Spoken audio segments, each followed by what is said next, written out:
A service of KIBMradio.com, the Internet's home for an all old-time radio.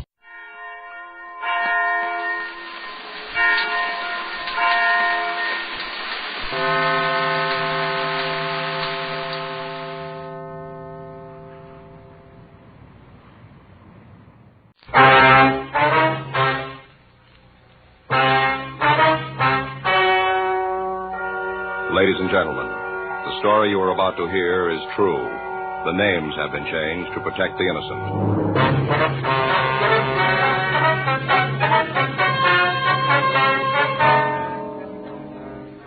You're a detective sergeant. You're assigned a burglary detail. A woman posing as a housemaid has been stealing cash and other valuables from homes in your city. Your job? Stop her.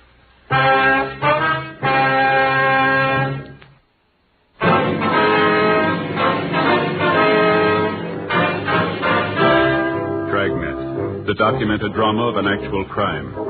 For the next 30 minutes, in cooperation with the Los Angeles Police Department, you will travel step by step on the side of the law through an actual case transcribed from official police files. From beginning to end, from crime to punishment, Dragnet is the story of your police force in action. It was Tuesday, October 11th. It was cloudy in Los Angeles. We were working the day watch out of burglary detail. My partner's Frank Smith. The boss is Captain Bernard. My name's Frank.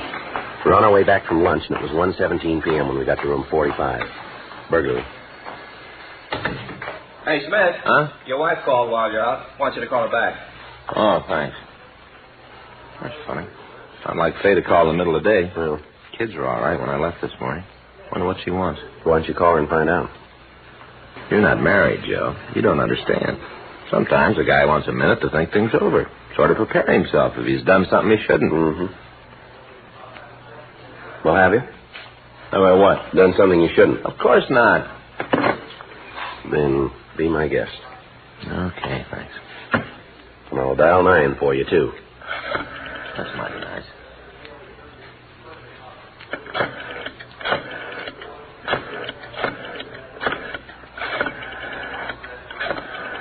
Funny, I know the kids are all right. Mm-hmm. Hi, honey. Yeah, Anna just told me. Well, we're out to lunch. Why? Something wrong? Oh. What happened?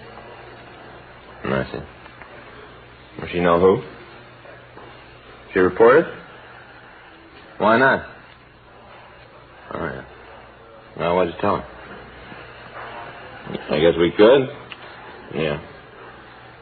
Sure. This afternoon, I guess. Yeah, Joseph. It'll be about 7:30, I guess. All right, honey, thanks for telling me. If anything comes up, I'll call you. Yeah, bye. Nice old lady like that. What's that? I don't think you ever met her, Joe. Her name's Mrs. Vesper. No, it doesn't sound familiar. Used to live next door to us when I was a kid. Mm-hmm. Known me since, ever since I can remember. Yeah. She's alone now. Faye calls her up every once in a while, see if she's all right. Mm-hmm. Called her this morning. Yeah. Mrs. Vesper says she had some money stolen, some jewelry. Happened yesterday. Didn't she report it? Faye doesn't seem to think so. Wants me to talk to her. All right, let's go. Well? Joe. Yeah? You got to promise me something. You got to give me your word right here. Mm-hmm. I don't want you to kid me afterwards about the way she treats me. Miss Vesper? Yeah. I told you she's known me all my life. Yeah. Well, sometimes she acts like I'm still a little boy. Mm. You know how it is. Sure. So you won't rib me, huh? No. About anything at all? Well, what are you getting at? Well, she doesn't think I ought to be on the force, for one thing. I might as well tell you about it. If I don't, she will. Yeah. She always claims I should have taken up something else. Like what? Oh, you know the crazy ideas people get, especially about kids. Mm. Well, Miss Vesper thinks Well, see, when I was a lot younger, real young, 10 or 12, I used to sort of memorize things, little pieces and poems. Well, what? Memorize things, poems and little pieces, and I'd go next door and recite them for her. Yeah. You say she's known you all her life? Yeah, practically, I guess. Well, it'll be true if we don't get out there. Well, she got a real kick out of them poems, and I wasn't much good, but she was prejudiced because she liked me, you know. Mm-hmm. Want to go? Want to go? Yeah, but I just want to explain this. That she thinks I should have kept at it. Made it my career. Reciting poems? No, not exactly reciting, Joe. I didn't just recite them. You wrote them, too. Yeah.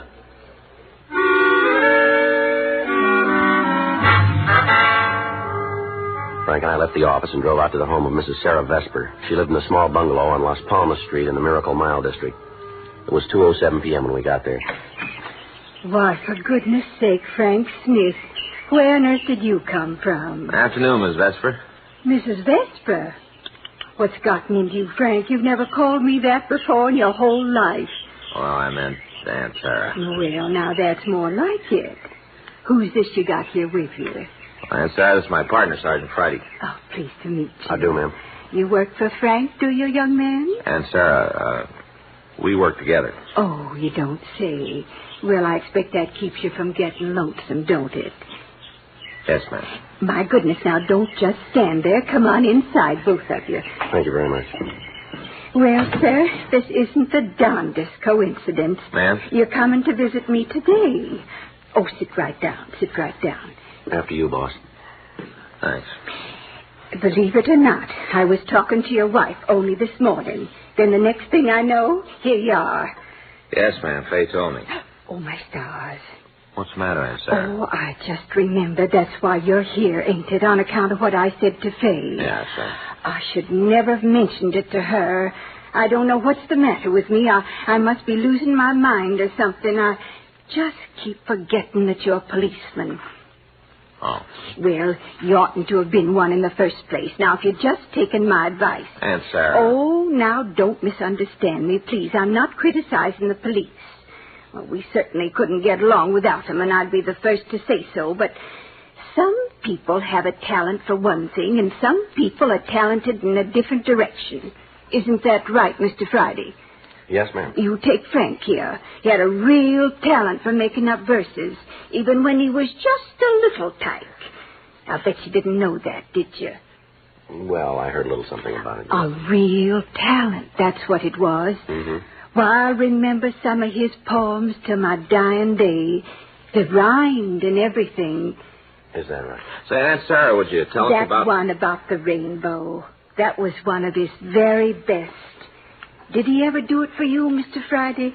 No, I don't think he did. Oh, it gave you such a beautiful picture. Just like an artist had painted it, only with words. You know what I mean? Well, I'm not sure I do. Go ahead, Frank. Say it for Mr. Friday. Oh, please, Aunt Sarah. Now I know he'd like to hear it, wouldn't you, Mr. Friday? I sure would. All right, Frank. The one about the rainbow. I don't remember it, Aunt Sarah. Oh, now you're just being modest. Yes, you are, Frank. Joe. No, really, I don't, Aunt Sarah. I don't remember, not a word, honest. Seems funny you'd forget a thing like that. I mean, when you made it up yourself.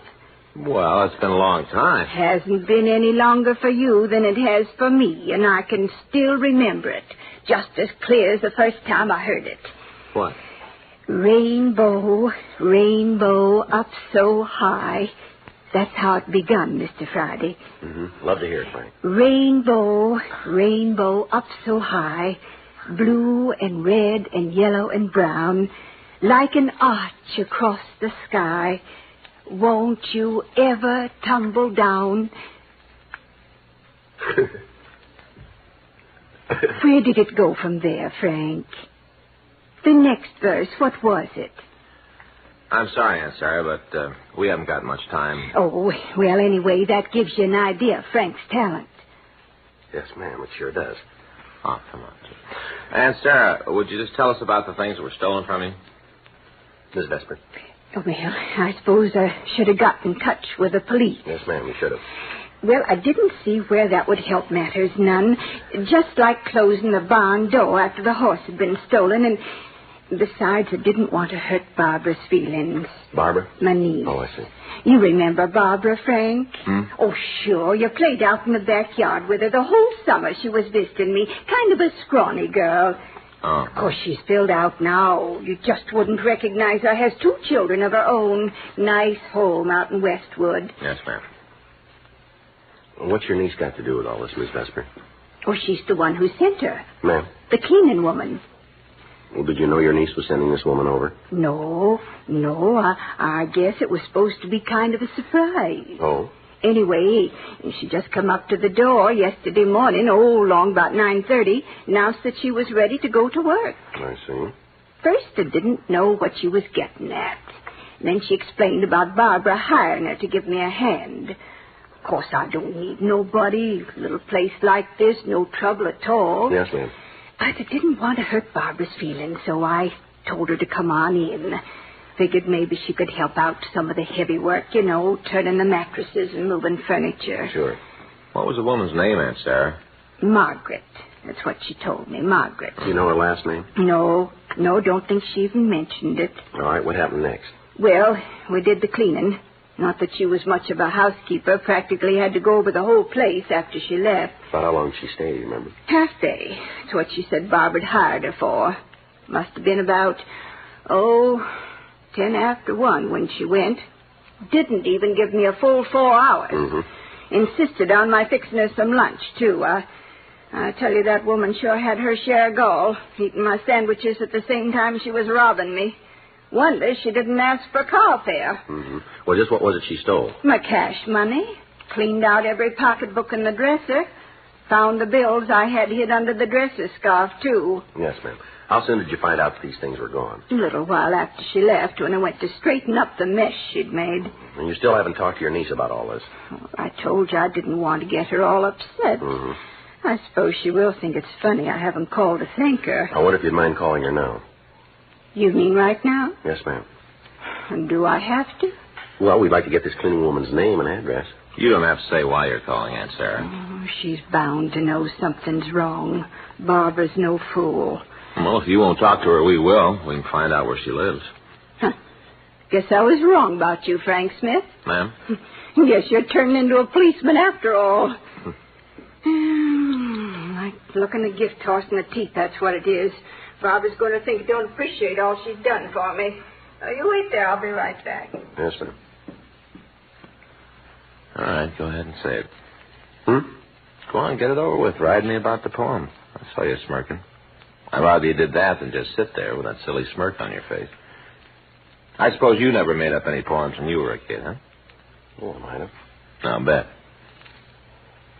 Blue and red and brown, like an arch up in the sky.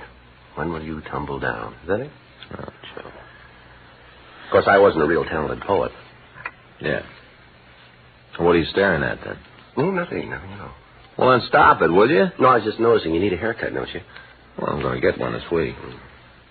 You're not letting it grow long, then. Why would I let... Joe, so help me if we ever get out of here. Just slipped out. I won't say another word, I promise. Or look either, huh? All right, I won't even look. Good. Well, now that isn't the strangest thing.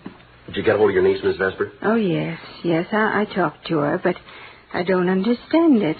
Simply don't understand it. What's that? A cleaning woman. What about her? Barbara didn't have anything to do with it. Oh? She's never even heard of her.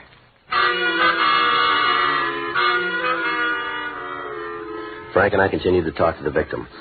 Mrs. Vesper told us that the suspect was WFA, about 40 years old, 5 feet 3 or 4, weighing approximately 140 pounds. Said she was wearing a house dress and a light gray coat. She also gave us a detailed description of the jewelry that had been stolen. Frank telephoned Mrs. Vesper's niece, and she said she was not acquainted with anyone who answered the suspect's description. 5:17 p.m. The crime lab reported they had found no physical evidence at the Vesper residence. 3 days later, October 14th, we received a theft report from a woman living near Wilshire and Western. The suspect had gained entrance by saying that a neighbor had sent her to clean. The description tallied with what we already had. During the next 2 weeks, 9 more thefts were reported. In each case, the suspect had used the same M.O., and the description indicated that the crimes had all been the work of the same woman.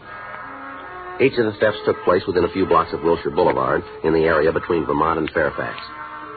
In one instance, the suspect had been seen departing on the Wilshire bus. Police officers staked out buses and bus stops. Lists of the stolen property were sent to all pawn shops in the city. 2 women were brought in for questioning, but the victims were unable to give positive identification. Employment agencies for domestic workers were contacted. Newspaper want ads were checked. No leads developed. Saturday, October 29th, 2:17 p.m. I get it. Burglary Friday. Who? Oh, yeah. Yeah, Corky. What's that? Yeah, thanks. If you can? Okay. Corky Levitt. Yeah? Woman's in his pawn shop trying to unload a diamond clip. Oh? Corky says it's on our list.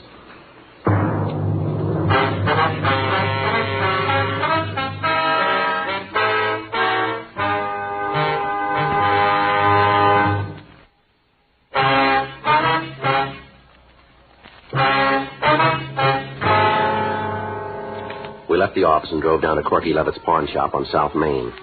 Over the phone, Corky had said he would stall the woman as long as he could. It was 2:28 p.m. when we got to his place. The woman was still there. You make up your mind, Buster, give me some dough on the thing and hand it back. I'll take it someplace else. Let's have a look at it, Corky. Sure. Hey, what is this? Police officers. Huh? All right, let's go. Take your hands off me or I'll I clock. said let's go. Thanks, Corky. Sure, you bet. Yeah, thanks a lot. I suppose you let me in on it. What's the beef? We'll talk it over at the office, huh? About what? This clip. You mean it's hot? Is that what you're getting at? Why don't you tell us? Well, wouldn't you know it? Lucky Rita. Sure walked into it this time, didn't I? Looks like it. You clowns have got your minds all made up. You think I stole that pin, don't you? Somebody did. 2:42 p.m. We contacted Control 1 and notified them we were bringing in a female suspect. They took down our mileage and location and made a note of the time. 8 minutes later, we pulled into the city hall and we again checked with Control 1. While the suspect was being searched by a policewoman, we talked to one of the victims. The victim positively identified the diamond clip as belonging to her. 3:41 p.m. We interrogated the suspect in the squad room. All right, sit down over there. You want a cigarette? Yeah.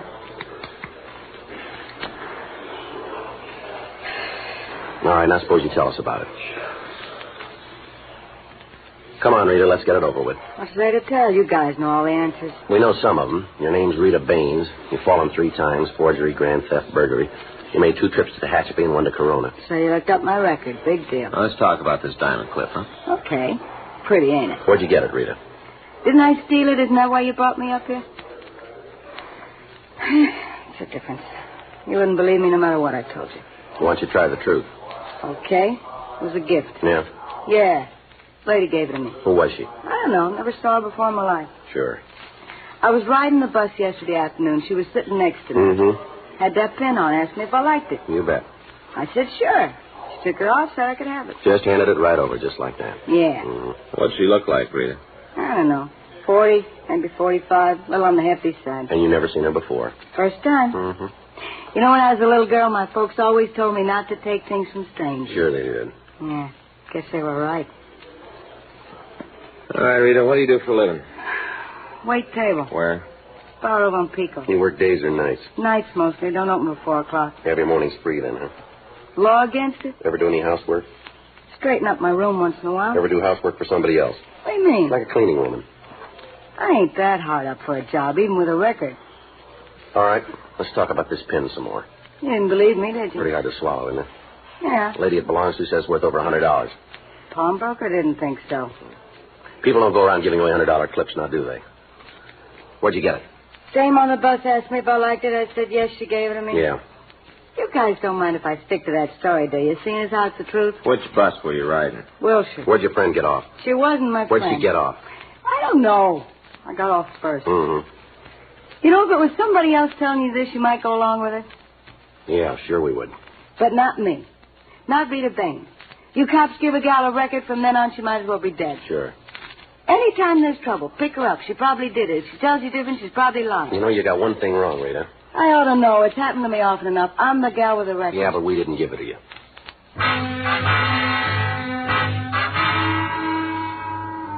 Frank and I continued to question the suspect, but she refused to change her story. 8:42 p.m. A special show-up was held for several of the burglary victims. None of them identified Rita Baines. 9:06 p.m. She was released from custody, and we went back to the office. Well, if she didn't take that clip, she knows who did. Maybe. Yeah, stands to reason, Joe. Nobody's going to go to all the trouble of stealing this stuff and then give it away. Burglary Friday. Yes, ma'am. What's that? I see. Mm-hmm. Yes, we would. What's your address? All right, thank you very much. Just a few minutes. Goodbye. Well, here we go again. Another burglary? Mm-mm. Another piece of free jewelry.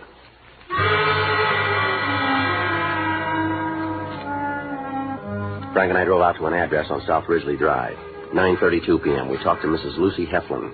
She showed us a pearl choker that had been given to her by a woman she met at a bus stop earlier in the evening. I didn't want to take it. I told her so, but she wouldn't listen. Yes, ma'am. And then afterwards, when I got home and thought about it, well, I started wondering if maybe there was some reason why she was so anxious to get rid of those pearls, so I called you. Just where was it you saw this woman, Miss Heflin? Corner of Wilshire and Barstow. That's where I was waiting for my bus. I take the Wilshire Express home. Uh-huh. She was on a local. I see.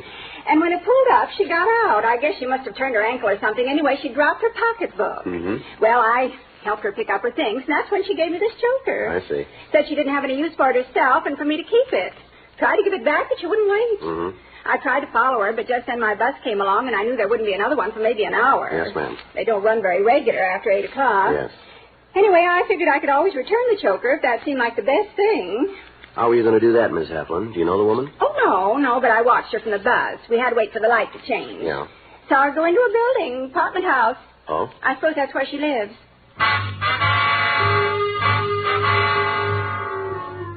Miss Heflin told us that the woman had entered an apartment house on Barstow Street, 2 doors from the Wilshire corner.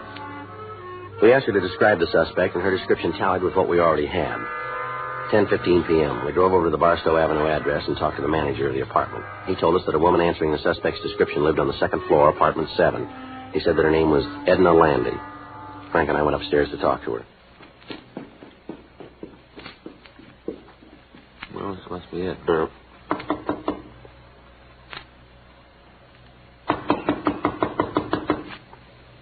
Somebody's coming. Yeah. Miss Landy? Yes, sir. Police officers. Oh, I'd like you to come downtown with us, Miss Landy. all right. I'll get my coat. Never mind, I'll get it for you. It's in the closet over there. Okay. I'll look around while I'm at it, Joe. Yeah. You won't find anything. That's so? I gave the last of it away just this evening. Mm-hmm. Lady I met at the bus stop. Gave the last piece to her. I see. She was very kind to me. Helped me when I dropped my purse. I'm glad I had something nice for her. Pearl choker, that's what it was. Yeah. Well, it's clean, Joe. All right. I said you wouldn't find anything. Why'd you do it, Miss Landy? Why'd you steal those things? Oh, I wasn't stealing. Oh, you weren't, huh? Of course not. I'm just teaching them a lesson. Yeah. They needed it. Needed it bad. Never trust anybody. Always say you're stealing from them. Well, who are you talking about, Miss Landy? People that hired me to work for them. Do their cleaning. These people didn't hire you. They're all the same. Folks out here, back east, all the same. Where's back east? Chicago, Illinois. Mm-hmm. Doesn't matter how much you do or how hard you try. Ma'am? Sooner or later, something's missing. They say you took it. Mm-hmm. Worked for them 10 years. Doesn't matter. Least little thing gets lost, they say you're a thief. I see. Made up my mind to show them. As long as they're going to blame me anyway, might as well do something to deserve it. Mm-hmm. Good lesson. That's what they need. All right, let's go. I'm an honest woman. I've always been honest. Sure. I never took that money from Mrs. Dresser. She was wrong to say I did. Never took nothing that didn't belong to me. Until you came out here. That's different. Even then, I wasn't taking for myself. I gave all the jewelry away. It wasn't for me. Well, it was more than jewelry, Miss Landy. A lot of money missing, too. Well, I didn't keep it. Oh? I sent it off, every penny. Sent it to charity, different charities all over. I wouldn't keep something that wasn't mine. I see. Maybe next time they'll be a little more careful who they say is a thief. Yes, ma'am. It isn't right to accuse somebody when she hasn't done it just because you're the cleaning woman. That doesn't mean you're not honest. Mm-hmm. Well, I showed them. Showed them if I really wanted to be a crook, how easy it was. Mm-hmm. You mustn't think I was doing anything wrong. No. Just trying to make them understand, that's all. Cleaning woman's like everybody else. She's got feelings, too, and pride like everybody else. Mm-hmm. Maybe now they'll see where they made their mistake. Yeah. Well, they better. I won't stand for being called a liar and a thief, not anymore. Folks better treat me a whole lot different from here on in. Well, that's right, Miss Landy. What? They will.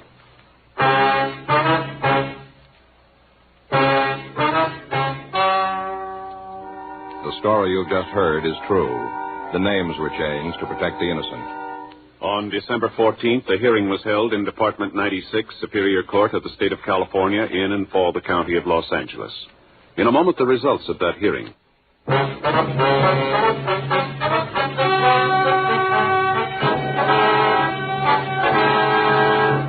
Edna Foster Landy was examined by 3 psychiatrists appointed by the court and was found to be mentally incompetent. She was committed to a state medical hospital for an indefinite period of treatment.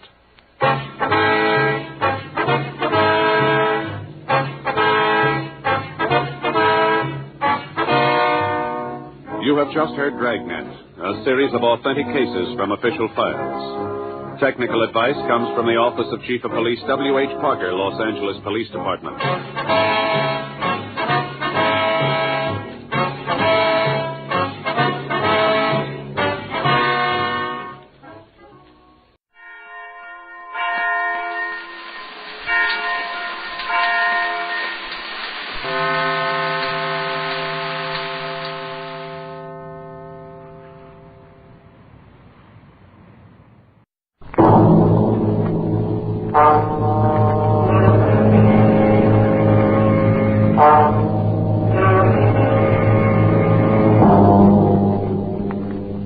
Did you miss out on that big football game last week? Can't get rid of that head cold? Want to get away from it all? CBS offers you Escape.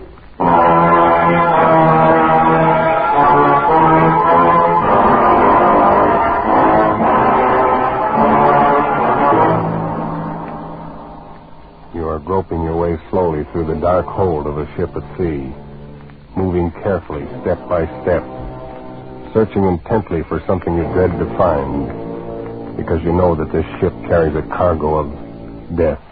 The Columbia Broadcasting System and its affiliated stations presents Escape, produced and directed by William N. Robeson, and carefully plotted to free you from the four walls of today for a half hour of high adventure.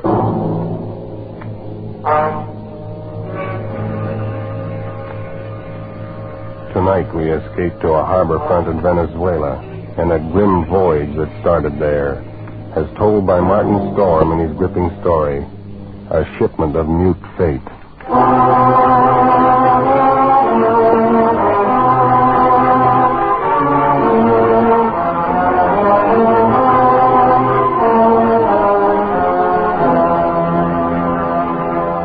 I stopped on the wharf at La Guaira and looked up the gangplank toward the liner Chan Cay, standing quietly there at her moorings.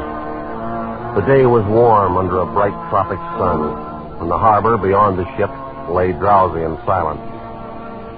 But all at once, in the midst of these peaceful surroundings, a cold chill gripped me, and I shivered with sudden dread. Dread of the thing I was doing and was about to do. But too much had happened to turn back now. I'd gone too far to stop. So I set the box down on the edge of the wharf, placed it carefully so as to be in plain sight and within gunshot of the captain's bridge. And then I turned and started up the gangplank. I knew what I was going to do, but I couldn't forget that a certain pair of beady eyes were watching every move I made. Eyes that never blinked and never closed, just watched and waited. Oh, I beg your pardon. What? Mr. Warner. Hello, Mother Willis. How's the best-looking stewardess on the Seven Seas? Well, I'm fine, Mr. Warner.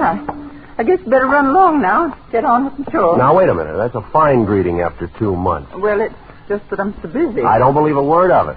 Sailing day's tomorrow. You're simply avoiding me, that's all. Oh, no, really, I'm not. And on the trip down from New York, you said I was your favorite passenger. But I'm only... Here, wait a minute. What's that you're carrying in your apron there? It's nothing. It's just supplies. Supplies? Well, let's have a look, huh? No, please. What do you know? It's a cat. It's Clara, Mr. Warner. Mm-hmm. Mr. Bowman said I had to leave her ashore, and I just couldn't. Well, who's Mr. Bowman? The new chief steward. Oh. Clara's been aboard with me for 2 years, and I just can't leave her here in a foreign country, especially with her condition, so delicate and all. Yeah, I see what you mean. Well, I hope you get away with it. You won't tell anyone? Not a soul. As a matter of fact, if things don't work out right, we may both end up smuggling. Happy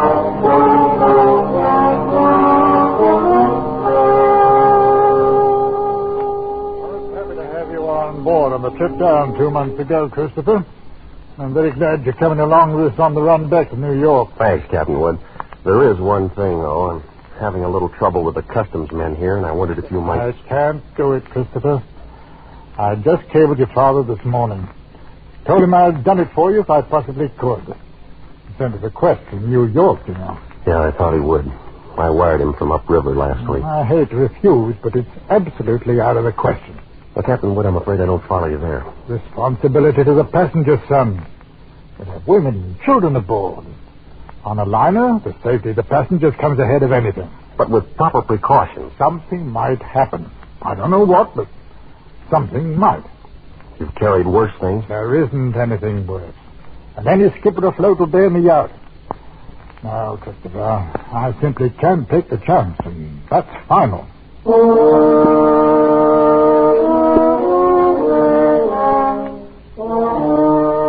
Final? Well, it wasn't final if I could do anything about it.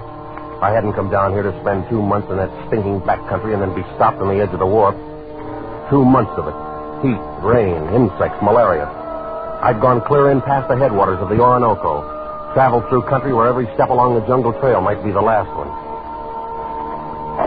Oh, Sanchez. Si, senor, Warner. You better start looking for a place to camp. It'll be dark in a little while. Si, senor. Very soon we'll turn to river. Camp on rocks by water. This very bad country. This very bad country. You've been saying that for 10 days now. Very bad country. Well, si, senor, Warner. This very bad country. Yeah, let's skip it. For all the luck we've had so far, it might as well be Central Park. Central Park? I don't understand. Oh, never mind. If we don't find some... Hey, what's the matter? Quiet now. Sanchez, what's wrong? They're in the park. See? Bushmaster. Bushmaster. The deadliest snake in the world. Bushmaster. Its Latin name was Lachesis muta. Mute fate. It lay there in the center of the path, a 10-foot length of silent death, coiled loosely in an undulant loop, ready to strike violently at the least movement. Here was the one snake that would go after any animal that walked, or any man. It lay there and watched us, not moving, not afraid, ready for anything. The splotch of its colors stood out like some horrible, gaudy floor mat lying there on the brown background of the jungle, waiting for someone to step on it. Here was what I'd come 2,000 miles for, a bushmaster. Sanchez! I didn't want that snake killed. He no kill, senor. He gone. Bushmaster very smart, very quick. Must always see bullet in time to dodge. Well, anyway, he's gone, and the only one we've seen in 5 weeks. Oh, we find other. This very bad country. Well, lay off that gun the next time. Don't shoot, you understand? When you say no shoot, you want Bushmaster. Sure, but I want it alive. Hombre Sacristo. Senor Warner, you tell me you want Bushmaster, but you no say alive. You're getting $200 for it. For dead man, what is $200? Tomorrow we go back to Caracas. I'll make it 500, Sanchez. I catch water snake, rattlesnake, any other kind. But I no catch Bushmaster. Sanchez, I'll give you $1,000. We go back to Caracas. Well, it cost me 1,500 American dollars. But 3 days later, Sanchez brought me the snake in a rubber bag. He was shaking so hard, I thought for a moment the thing had struck him. One thing you make sure, Senor Warner. Not turn him loose in Venezuela.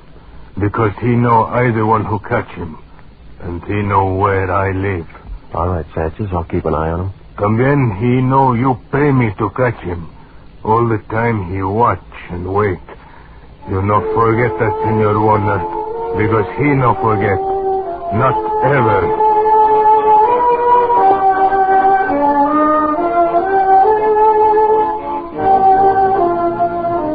Well, after going through all that trouble and danger and laying out $1,500, I wasn't going to let a pig-headed ship captain stop me at the last minute.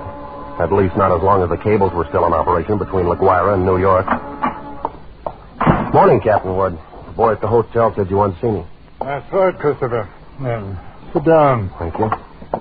It seems you weren't willing to let matters stand the way we left them yesterday. I'm sorry to go over your head, Captain Wood, but I had to. The museum sent me all the way down here for it. And I'm not going to be stopped by red tape. This will be the only live Bushmaster ever brought to the United States. Yes, and if I had my way, but... well, orders are orders. I got a cable from the head office this morning. All right. I suppose we talk about precautions. I'll handle it any way you say.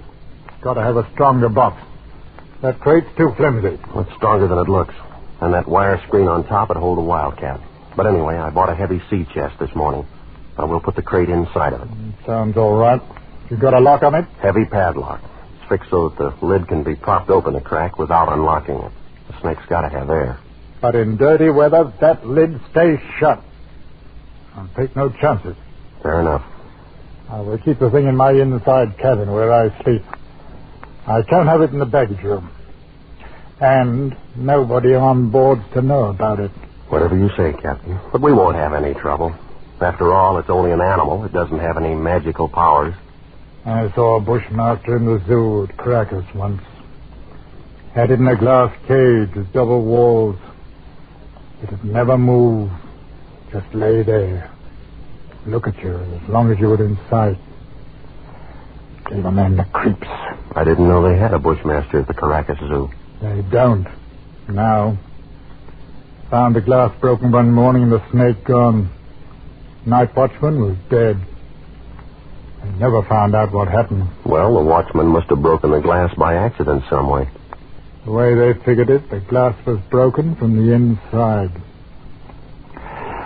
Well, we sail in 4 hours.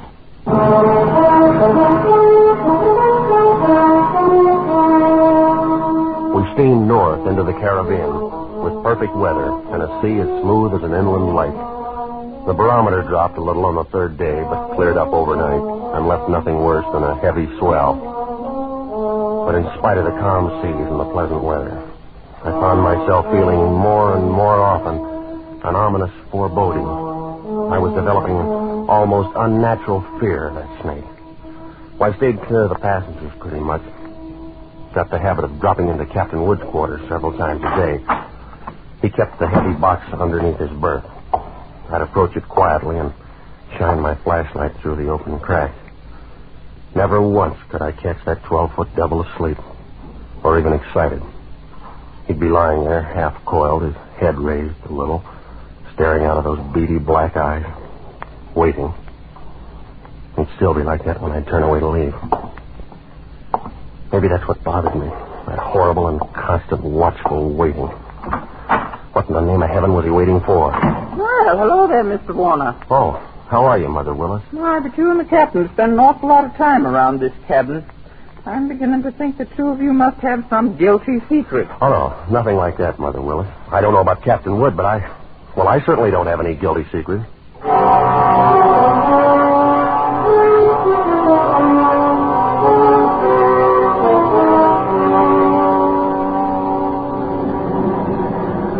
Well, she's running quite a swell out there, Mr. Bowman. Yeah, it's a little heavy, all right, Mr. Warner. Just a storm passed through to the west of us yesterday when the glass dropped. Think it missed us then, huh? Yeah, that's what the mate figures. Sure stirred up some water, though. This will put half the passengers in their bunks. Makes it great for my department. 2/3 of them will want a steward to hold their head. They'll keep Mother Willis so busy she'll have... Wait, look at the size of that wave. Huh? Brace your Hoffman. We're going to take it on the port bow. Hang on!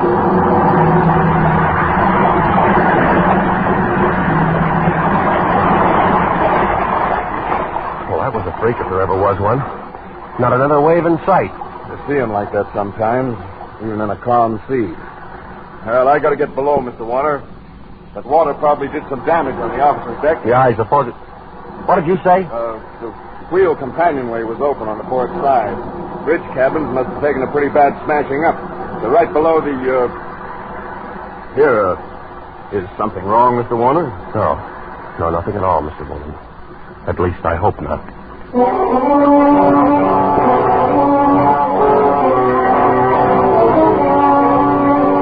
I looked first for Captain Wood and couldn't find him. Of course, I knew it was only one chance in 1,000, but the chances against that quick wave were 1 in 1,000, too. Well, I couldn't waste any more time, so I stumbled down the companionway and along the passage to the captain's cabin. Oh, come on in, Mr. Warner. Mother Willis. Why, isn't this cabin a mess? Trying to get some of these things out to dry. Yeah, well, I just wanted to check. Where's that box that was under the captain's bunk? Threw it out on that, Miss... But where? We didn't know. It was nearly dark when we met together again in the chart room. I don't get the thing at No all. other way around it. We've risked all the time we can. We've got to warn the passengers. Well, how'll we do it, Captain? Call them all together in the lounge? No, if we did anything like that, we'd be asking for a panic. We'll get one whether we ask for it or not. Pick a few men and go through the cabin decks. Tell them individually, inside their cabins, Watch for any act that looks as though it might cause trouble. And we'll keep an eye on them. Handle the crew the same way. All right, Captain. Okay. Now, as soon as you've finished, arm all the deck officers and start searching again. Our only chance of preventing a riot is to find that damnable snake.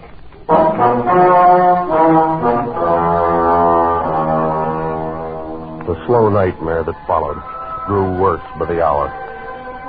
None of us slept. All the ship's officers not on duty kept on with that endless search.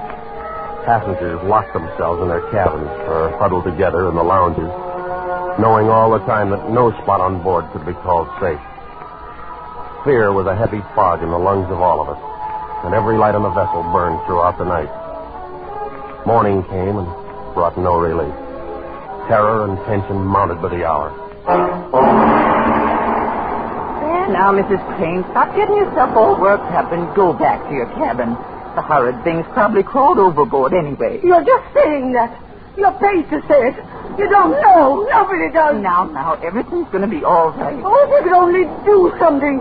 If all of us could only get off the ship. They could fumigate it. Yes, that's what they've got to do. We've got to get off the ship. Now, wait. Mr. Bowman. Mr. Bowman is going to jump us. No, you don't, lady. Let me go. Let me go. Go on, nice work. Let me go. Nice work, Mr. Bowman. Get her down to her cabin. Whatever you do, don't turn her loose. Well, you never know when it might strike you. You can't put on a coat or move a chair without risking your life. Now, something's got to be done. It might be right here in this crowd. All right, mister. You better quiet down. Take it easy. Take it easy, huh? Well, you're a great officer. Why don't you do something about it? That thing might be crawling around here right under our feet somewhere. Shut up. Are you trying to start a panic? I got a right to talk. I don't want to die. Nobody's going to catch me.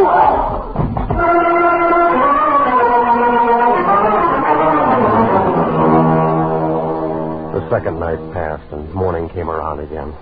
A gray and rainy day, just as grim and tense, dragged past, and the night came down again. Third night of the terror. Again, every light burned, and the whole ship seethed in the throes of incipient panic. Faced by a horror they'd never met on the sea before, crew and officers alike were on the verge of revolt. Passengers sat huddled in a trance-like stupor, ready to scream at the slightest unknown sound. At 7 bells, I made my way forward to the chart room and found Captain Wood bent over a desk. Hello, Christopher. Come on in. Sit down. It's got to be somewhere, Captain Wood. It's got to be. I don't know. You could search this ship for 6 months and never touch all the places aboard. We can only hold out for 2 more days. We'll be in. What's the Home Office say? Oh, here's the latest wireless from them. Keep quiet and keep coming. What else can we do? How is it on the deck? Pretty bad. Anything could happen. Yeah. That's why I took the guns away from the men. One pistol shot and we'd have a riot on our hands. Oh, the whole thing's my fault, Captain Wood. That's what I can't forget. Oh, take it easy, Ned. There was only some way I could pay for it myself, alone. No, I know how you feel, but it's no more your fault than mine. The man who asked you to bring the snake back alive. Nobody planned this. You'd better try and get a little sleep. Sleep? Mr. Bowman made some coffee down the steward's galley a while ago. Better go down and get yourself a cup. And then rest up for a couple of hours. Rest? I can't rest. Christopher, it's no good going... What are you going to do? You can't help anything. If you tumble through a hatch half asleep and break your neck. Go on and get some coffee. One way or another, we've got to hold out for 2 more days.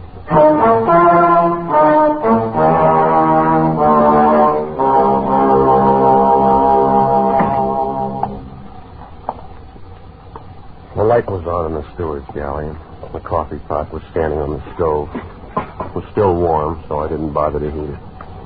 I poured out a cup, carried it over, and set it on the porcelain tabletop in the center of the room. I started to light a cigarette. The door of the pan cupboard beneath the sink was standing slightly ajar, and I happened to glance down toward it. Out from the dark interior of the cupboard shone 2 glittering points of light 2 inches apart. I dropped the cigarette and moved slowly backward. I'd found the Bushmaster.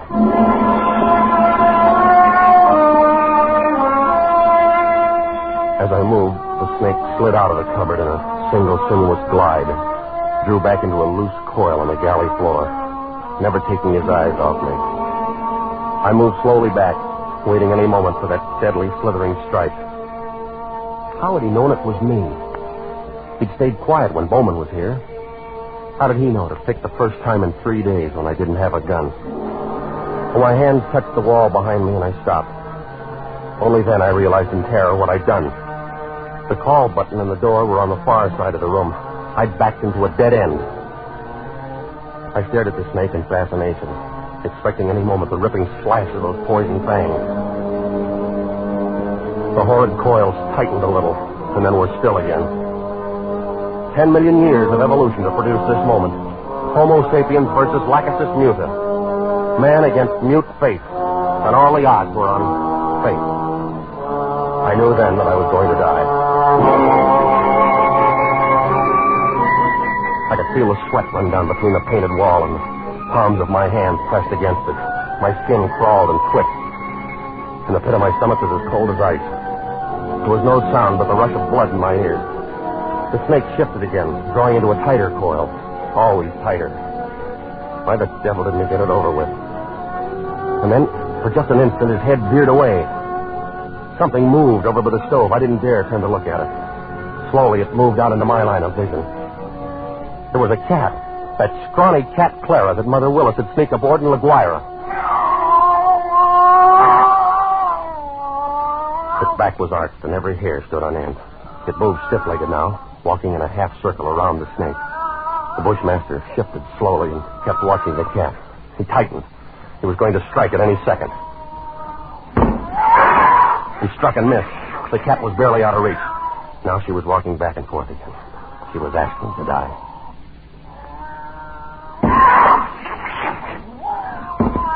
Missed again by a fraction of an inch. He was striking now without even going to a full coil. Missed. Again and again. Always missing to the barest margin. Each time the cat danced barely out of reach, and each time she countered with one precise spat of a dainty paw, bracing her skinny frame on 3 stiff legs. And then suddenly I realized what she was doing. The bushmaster was tiring, and one strike was just an instant slow. But in that split second, sharp claws raked across the evil head and ripped out both of the lidless eyes. That cat had deliberately blinded the snake. Well, he didn't bother to coil now, but slid after in a fury, striking wildly and rapidly, always missing, and every strike was a little slower than the last one.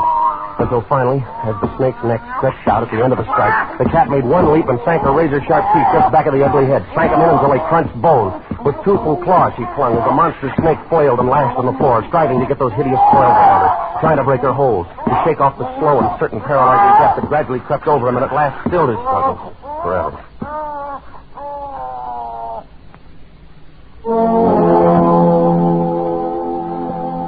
I took a deep breath. And first in minutes.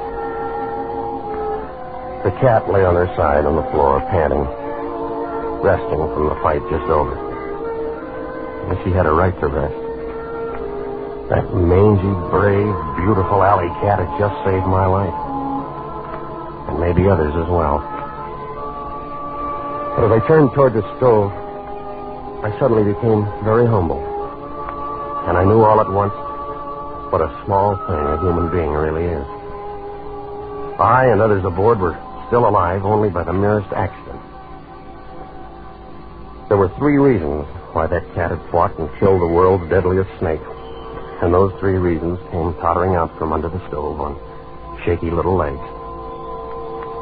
3 kittens with their eyes bright with wonder and their tails stiff as pokers. Up on the deck, hundreds of passengers were waiting for the news that the days and nights of terror were ended. Well, I could wait a little longer. I pulled open the doors of the cabinet, found a can of milk, and then I dropped down on my knees on the floor of the galley.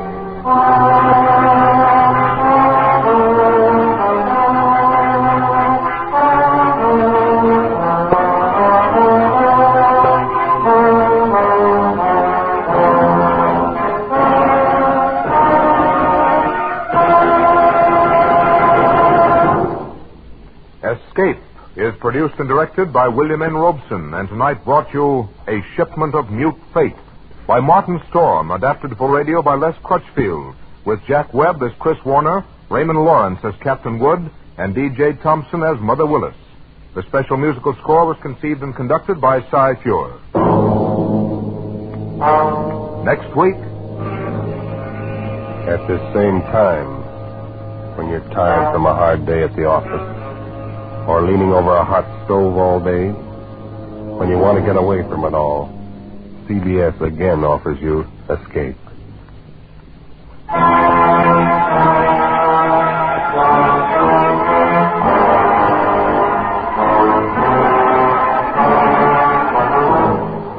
Good night, then, until this same time next week when CBS again brings you Escape. This is CBS, the Columbia Broadcasting System.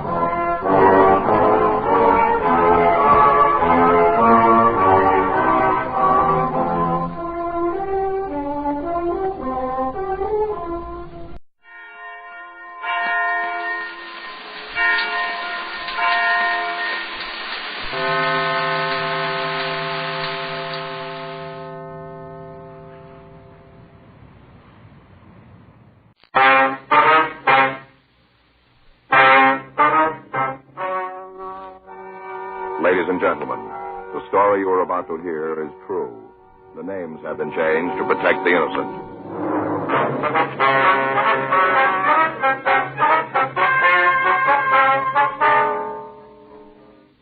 You're a detective sergeant.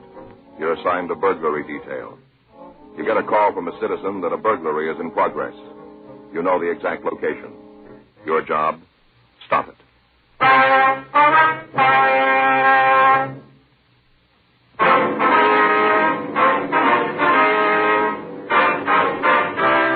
Dragnet, the documented drama of an actual crime. For the next 30 minutes, in cooperation with the Los Angeles Police Department, you will travel step by step on the side of the law through an actual case transcribed from official police files. From beginning to end, from crime to punishment, Dragnet is the story of your police force in action.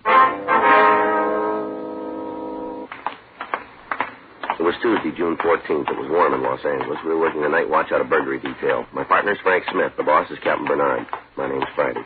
We were on our way back from a show-up, and it was 11:47 p.m. when we got to room 45, burglary squad room. You want to get started on the report? Yeah, all right. Well, I should be glad to get home. I'm tired. Here. Thanks. You seen the new building yet? What? Seen the new building yet? Yeah, part of it. Yeah, sure is great. They thought of just about everything. That lab looks like something out of a movie. It's all steel, tile. Lee Jones is going to flip. Well, it's going to feel to have all that room. It's going to be great to have the lab in the same building anyway. Burglary Friday. Yeah, that's right. What's that address? No, don't try to stop him. No, right. Goodbye. Get your coat. Huh? It's a burglary. Yeah. The guy's there now. Frank and I left the city hall, code 3. A few blocks from the place, we cut off the red light and siren. The address was a large drugstore located at the corner of Olive and Santee Streets. We parked the car in the middle of the block and walked the rest of the way. The store was dark when we arrived, but the front window had been smashed and the sidewalk was covered with broken glass. Stay away from here. Don't go messing things up. We're police officers. Hello. I've been expecting you. I'm the one that telephoned you. I'm Arthur Munsey. All right, sir. This is Frank Smith. My name's Friday. Hello. Hello. Took you long enough to get here. The thief's gone. Where'd he go? He just took off, that's all. Took off. Which way? Down there. There, right down the street. Do you have a car? I don't know. I didn't see one. Well, if he did, he didn't drive it. He went away. Down the street, you see? See? That way. Now, how long ago did he leave? Right after I called you. I come back here to keep an eye on him. He crashed through the window and took off. Running just as fast as he could. Down that way. The street. What did he look like? Can you tell us? Sure. I got a good look at him. Real good when he come out through the window. He kind of laid on the sidewalk for a minute, like it was hurt. Right after that, he run off. All right, sir. Now, if you give us a description. Oh, you want it just the same as I give it to the other fellows? Who's that? The other cops, I give them a good one. I told them all about the thief. Where are they now, do you know? They took out after him. They got in the car and drove off looking for him. How long ago was that? Right away. They drove away right behind the man. It wouldn't surprise me a bit, but what they caught him, they was right behind him. Mm-hmm. Now then, you want to know what happened? That's right. I thought you would. Well, I was on the way home from the movie down the street. I go there every Tuesday night. They got dishes, you know. What's that? Giving away dishes. I've been going since they started. Tonight was soup bowl night. Mm-hmm. Already got 5 of them. Tonight fills out my set. Yes, sir. How about the burglary? Hmm? The burglary. Would you tell us about it? Oh, yes. Well, because I get to talk and the back gets loose. Stay on the track. Yes, sir. Well, then. Now, where was I? You were on the way home from the movie. Oh, yeah.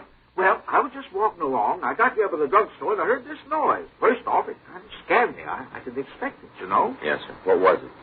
The noise? That's right. Glass. A whole lot of glass being broken. Mm-hmm. I turned around and right away I knew it come from the drugstore. So I went over to take a look. Yeah. What do you think I saw? I wouldn't know, sir. Would I take a guess? Look, mister, why don't you just tell us? This fella was laying right on the floor, right in the middle of the floor, and glass all over. I guess he fell on one of the showcases. He sure broke it all up. Mm-hmm. Just laying there, not moving at all. Then, all of a sudden, quick like, he jumped up, and that's when he saw me, standing there looking right at him. He saw me. Yes, sir. Right off. I knew he didn't have no right in the store. I knew it right away. Mm-hmm. You know how I knew? Yes, sir, I have an idea. You?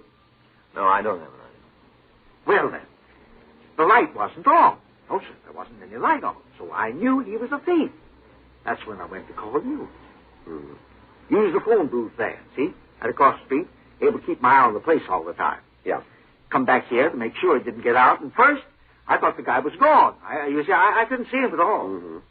Yeah, then he came out from behind the counter back in the back of the place. And I could see he was hurt. Something was wrong with his arm. He held it kind of like this. See? Like there was something wrong? Yes, sir. He was trapped. No way to get out. With his arm hurt, he couldn't climb out. So what do you think he did? Well, I wouldn't know. Your turn. Go ahead, Louis, please. Started running. Come right at the window. Running as fast as he could. Crash right through it. Broke clean through it. Landed here on the sidewalk. There, see? Right on the sidewalk. Glass all around him. Mm-hmm. Laid there for a minute, and then he got up and took off down the street. He was hurt, though, bad. I could see where he'd hit his head on the window, all cut up. Would you know the man if you saw him? Oh, you bet I would. I'd know him any place. We'd like to have you come downtown, look at some pictures. Sure. Anything I can do, you just name it. All right. I'd score to settle with that guy myself. I want to see you get it. Yes, sir, we understand. He'll be ashamed of himself. Whole thing's his fault. Never would have happened if it hadn't come crashing out that window. What's that? My personal reason for wanting to see you get him. He made me drop my soup bowl.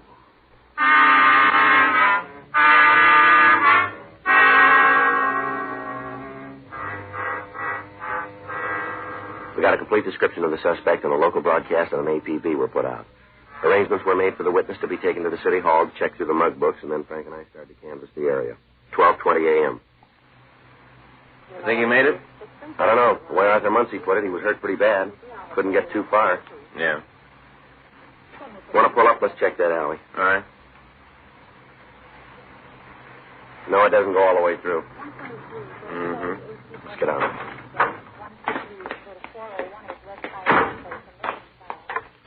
I'll cover the far side. Good.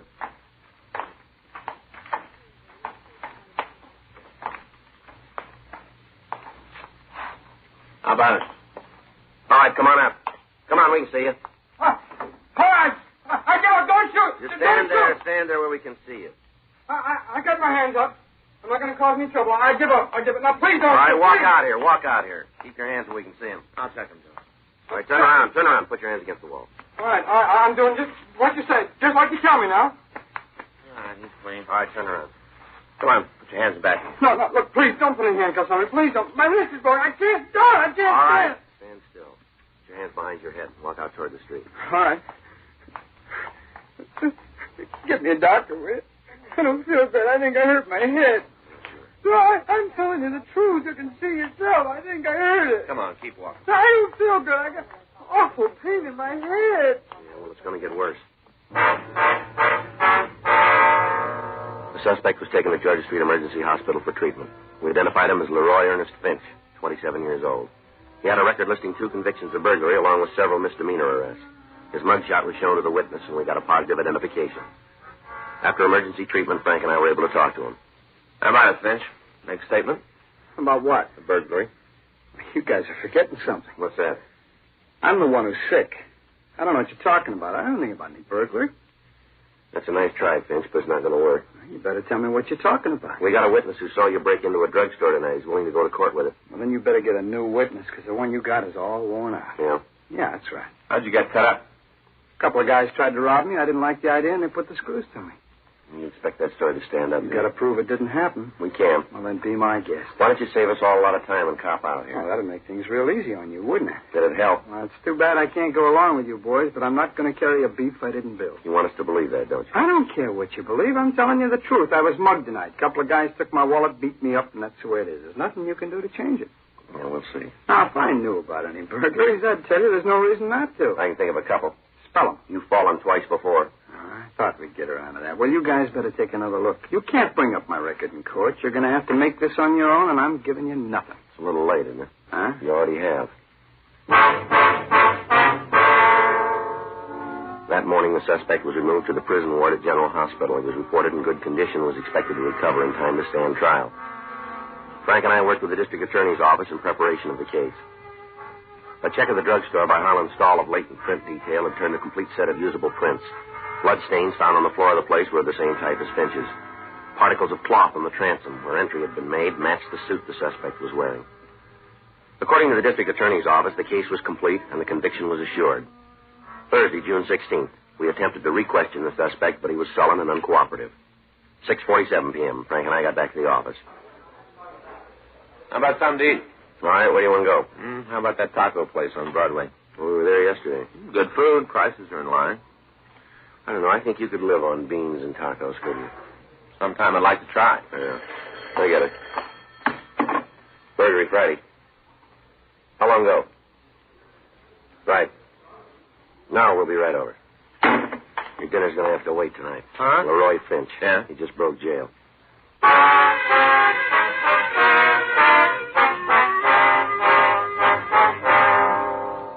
We left the office and drove over to General Hospital. An immediate warning had gone out to all officers in the city carrying Finch's description. As far as we knew, he was still wearing hospital clothes and wouldn't be too difficult to spot. We went up to the 13th floor and met with a guard who had been on duty. I see you went out this way. 13 floors to the street. Well, not easy to believe. How do you make it? Well, near as we can figure, he tore the bed sheets into strips, braided them together, Yeah. worked at one of the bars until he could slip through. Must have looped the sheets around the other bars and lowered himself. How far could he go that way? 2 stories. After that, he must have rested on the ledge while he pulled the sheets down after him. Kept going until he got to the street. Anybody see him on the way down, do you know? We're checking now. Not likely. If there had been anyone, they'd let us know. Yeah. Sure hate to see that guy on the loose. The way he talked, he's going to cause a lot of trouble. Any chance he had help getting out? No, he's the only one in the room. Didn't have any visitors. Door was locked. You mention any friends in town? Anybody you might go to? No, about the only thing he talked about was the beef against him.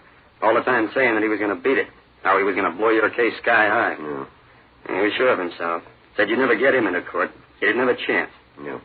It looks like he might have been right. It isn't going to change. He hasn't beat it. Yeah? He just postponed it.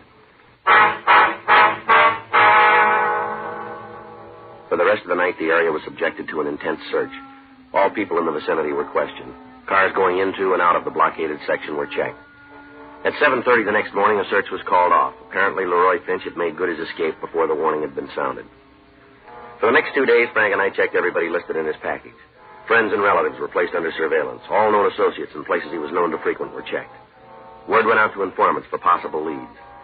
Every step was being taken to bring Leroy Finch back into custody. Sunday, June 19th, we got word that Finch had been seeing a woman just before his arrest. Her name didn't appear in any of the reports. Frank and I drove out to see her.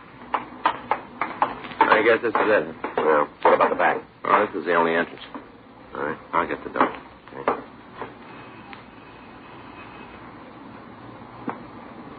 I'll try it again.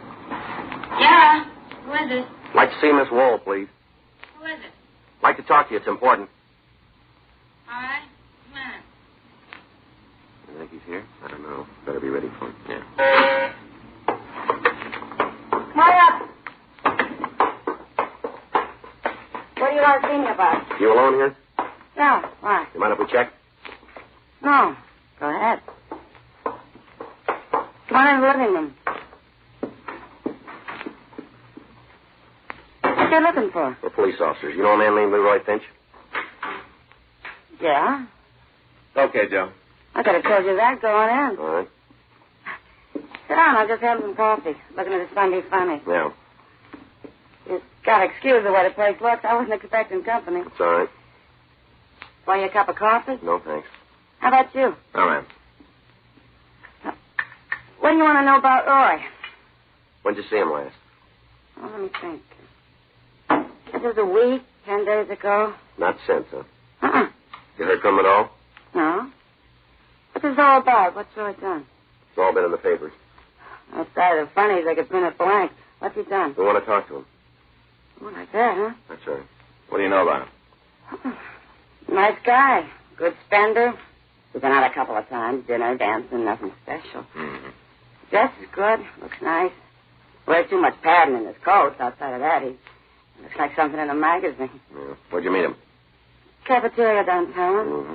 I was in there eating one night. The place was pretty crowded. And he came over and asked if it'd be okay if he sat at my table. I told him, yeah. Mm-hmm. Finished eating, and we went out and had a couple of drinks. How long ago was that? Oh, let me see here. Just a couple of months. You ever talk about any of his friends? You know where he lived? I don't think he had one place. Kept moving around. You know, one hotel this week, some other place, and that just kept moving. Where was he staying the last time you saw him? I don't know. Some place down on Pico, I think. You can't give us an address, huh? No. All right, Miss Wold. We'll leave you one of our cards. We'd appreciate it if you could call us in the event Finch gets in touch with you. Well, sure. I hear anything, I'll call you right away. Oh, excuse me a minute, huh? Go ahead. We can find the door. Thanks. Hello? Uh-huh. Oh, yeah, just a minute. Mr. Gardy? Yeah. Your office. They want to talk to you. Thank you. Friday. When? I'll be right over. Thank you very much, Miss Wold. Don't mention it. Let's go. Yeah. What do you got? They found Finch. Yeah. He's been hiding in a house in Highland Park. You there now? No, he left about an hour ago. Whose place belongs to? I don't know. If we want to talk to him, we better step on it. Yeah. He shot them both.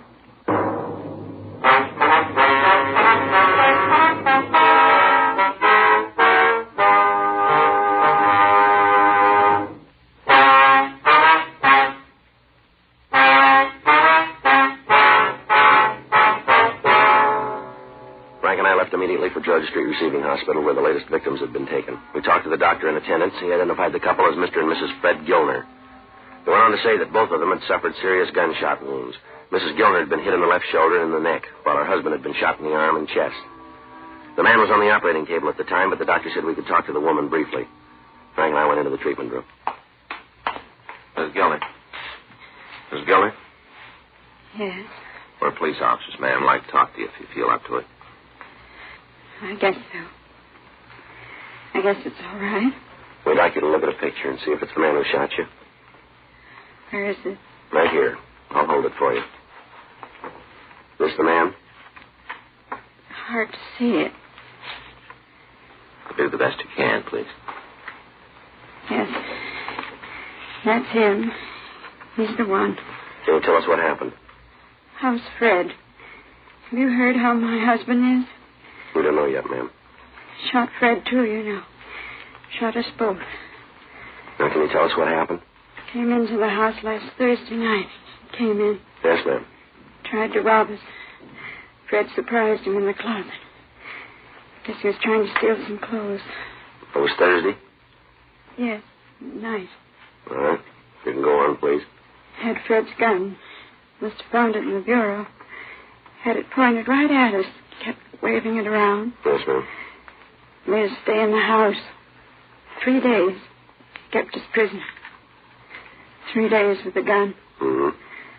Then tonight, Fred tried to get the gun away from him. There was a fight. terrible fight. Him and Fred fight. Do you want to stop, Miss Gilner? No, not much more. He shot Fred. Cold blood. Shot him. Then me. Kept us prisoner and then shot him. Awful thing. Shot. All right, Miss Gilner. We'll do what we can. Yeah. It's the best thing, rest. The best thing.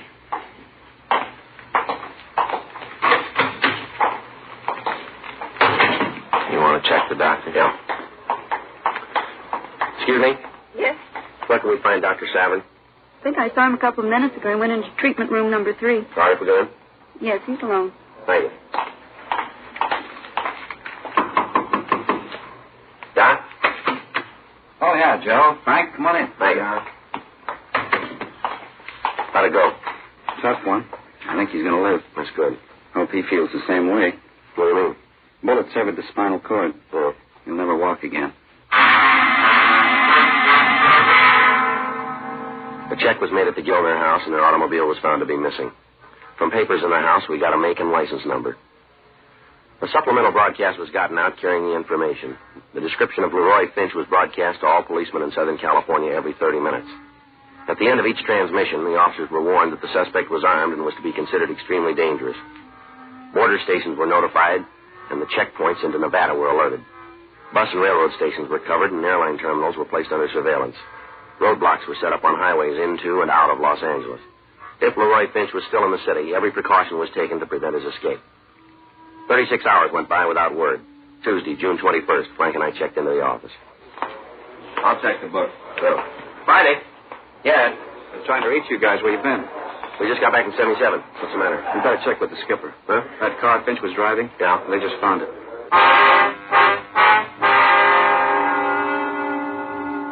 The vehicle had been found by a motorcycle officer on a side street in the Hollywood area. As soon as he'd made sure of the identification, he'd notified Captain Bernard, and then he'd staked out on the car. 4 teams of officers had been dispatched to the scene, and a search of the area was started. Frank and I went down the hall to Chief Thad Brown's office, and we checked with Captain Bernard. He told us to leave for the scene immediately and take charge of the investigation. We went back to the squad room before leaving. You want to sign us out? Yeah. I got it.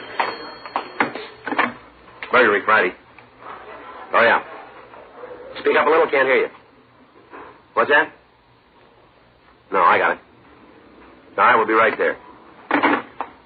What do you got? It was Hazel Roll. Finch's girlfriend? Yeah. He just walked in.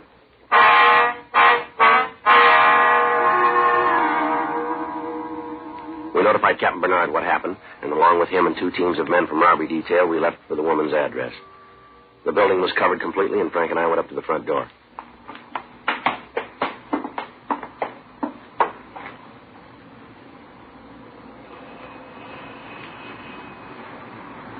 Who is it? It's Joe, honey. Oh, Joe. What do you want? Like to see you. I'm kind of busy right now, Joe. Can you come back later? Finch must be with her. Yeah. I'm leaving town. It won't take very long. Just a minute. Follow me up and take it easy. All right. Hi, Joe. Didn't expect to see you. Got a call from New York. Got to get back there right away. Thought I'd come over and tell you. Sorry about that date for tomorrow night. Oh, it's okay. I understand. All alone, huh? Yeah, but I was just getting ready to go out. Anybody I know? I don't think so. Friends out in the valley asked me over for dinner. Well, I sure wish I could keep that date tomorrow. So do I. Hey, I wonder if I could have a drink of water. Yeah. Guess so. I get it. Here, I'll come with you. Here's a glass. Thanks. Where is he? That one. You alone? Yeah. It's got a gun. All right, you stay here. All right, be careful. Thanks a lot. Well, I'll be running along. Okay. All right, Finch, we know you're in the bedroom. Throw that gun out and you follow it. Come on, Finch, throw out the gun. You come and get me, cop. We can wait a lot longer than you can, Finch. Well, let's see. We'll take the building apart if we have to. Go ahead. I'm not going to walk out of here. All right, you called it. Frank? Yeah. Get downstairs. Ask him to bring up the gas equipment. Okay. Watch your fight coming out.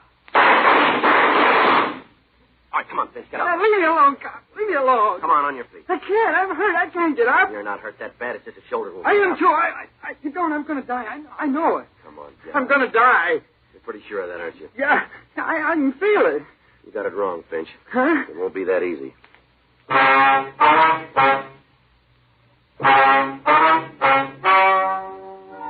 The story you have just heard is true. The names were changed to protect the innocent. On October 4th, trial was held in Department 97, Superior Court of the State of California, in and for the County of Los Angeles. In a moment, the results of that trial.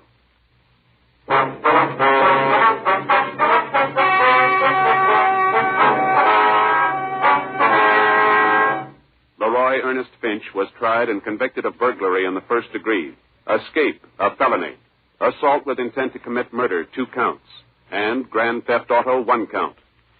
In view of his past record, and because of the viciousness of his crimes, he was sentenced to life imprisonment in the state penitentiary without possibility of parole.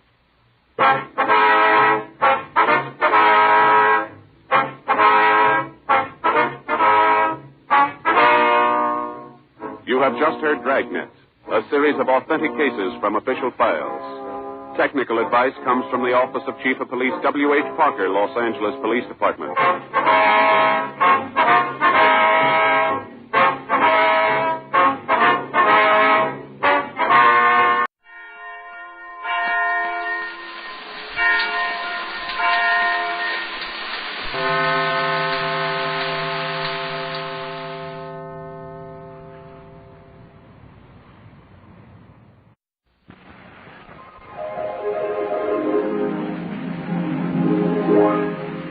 This is the Jack Webb Show.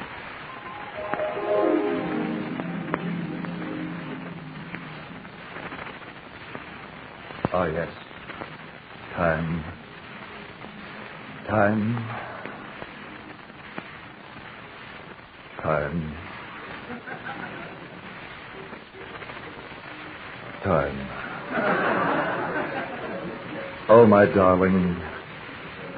Have you ever stopped to think what Wednesday night at 9:30 means?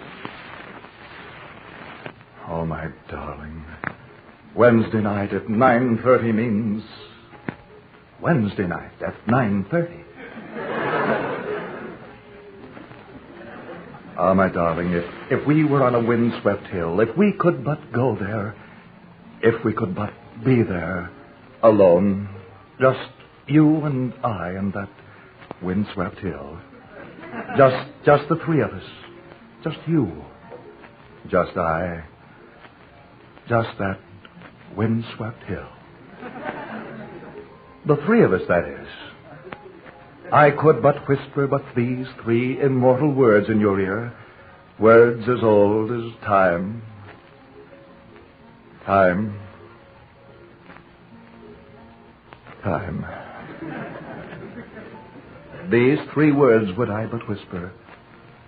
The Jack Webb Show.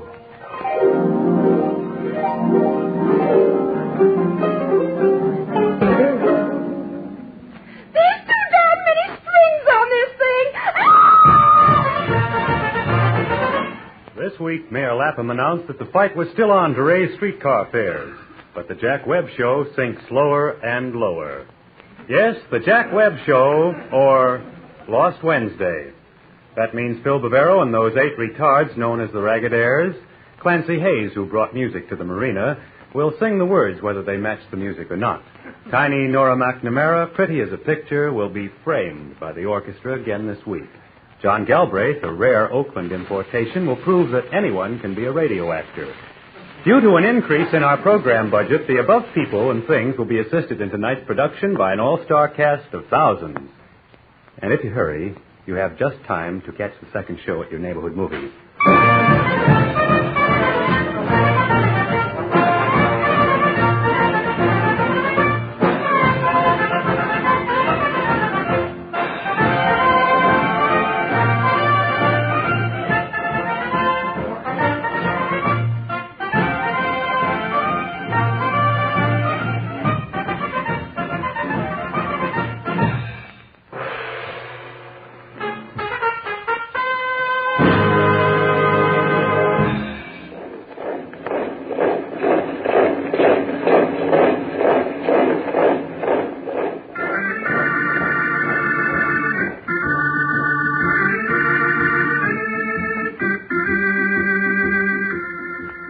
You're tuned to Facts on Parade.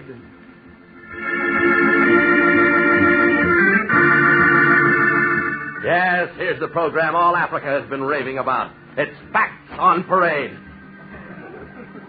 The only program devoting its entire time to bringing you the unusual, the bizarre, the little known, and that's a fact. This is the program that has everyone saying, Why, I knew that all the time.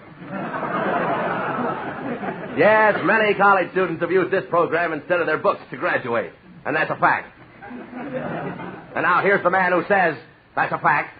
For fact-loving people everywhere, Fred Fact. Thank you, Fred Super, and good evening. And that's a fact. Here's a curious item that comes to us from Fredville, Florida, sent in by Fred Fudge. And that's a fact. Fred Fudge offers this observation. If the uniforms of all the privates in the Army were laid end to end, they would most certainly reach. That's a fact. Our next item comes from Fredtown, Scotland, submitted by Mrs. Fred Fink. This one is very strange. She says, and I'm not quite sure this is even a fact, robbing Peter to pay Paul is not much better than robbing Paul to pay Peter. And that's a fact. And this one wins the Fred Fact Find Finders of Fact Award. It is submitted by Fred Fang, who lives in Fred Valley, Minnesota. Fred Fang makes this quaint observation. He says that on this program, we seem to show partiality to the name Fred. And that's a Fred. I mean a fact.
Ladies and gentlemen, this material has been approved by the Federal Bureau of Investigation.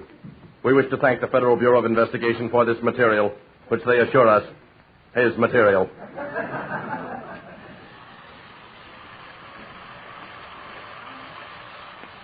Is it Dick Tracy? No. Is it Sherlock Holmes? No. Is it Mr. North? No. Is it Mrs. North? No. Is it the Thin Man? No. The Fat Man? No. The Saint? No. The Whistler? No. The Frog? The Bat? The Green Hornet? The Spider? The Dog? The Cat? The Mouse? No. It's the Razor. He's sharp.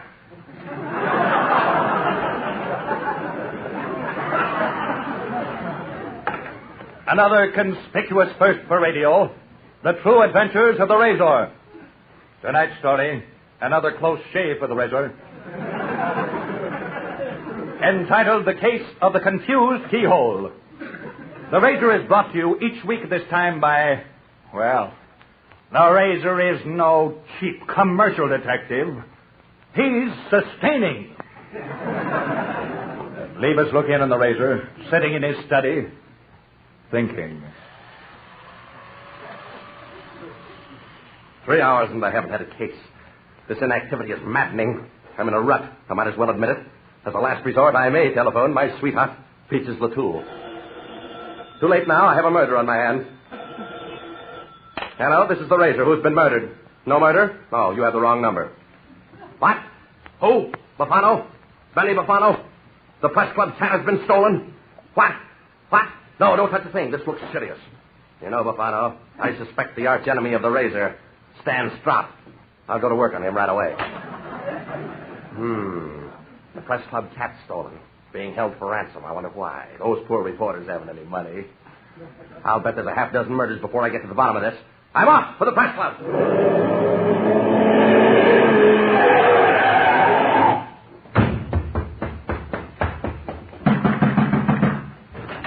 Peaches LaTool.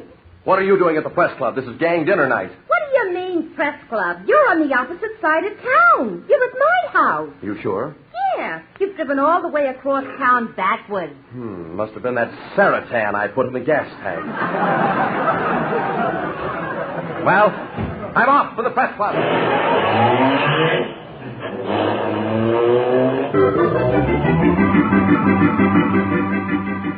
Razor, darling, you seem to be in a lather. Well, I am. This case has got me stumped. Who stole that cat and why? I don't know. Neither do I. Oh. Wait. Yes? I think I hear a murder out in the hall. Oh, Razor, you're on edge. Yes, perhaps I am. There, did you hear the shot? That was the phone bell. Oh. This is the Razor. Who? Dick Powell? Oh. Well, just fine, thank you. And you? That's fine. Well, I can't be three places at once. How should I know who sapped you? Peaches, I have a plan. You have? Yes. Oh, that's fine. Yes, isn't it? Peaches? What'd you say? Nothing. That was the phone bell. Oh. This is the Razor. What? Who? Humane Society. Every one, you say? What? No, don't touch a thing. This looks serious.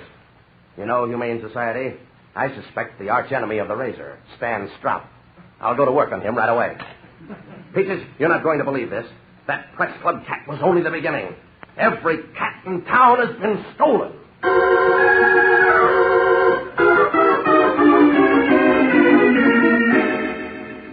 Peaches, I've made a list of all the suspects. Round them up and take them down to the San Francisco Opera House. That should hold them all.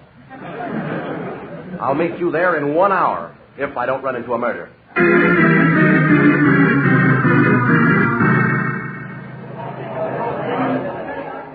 They're all here, Razor. 4,000 suspects. This ought to be easy. Somebody will betray himself with a guilty expression.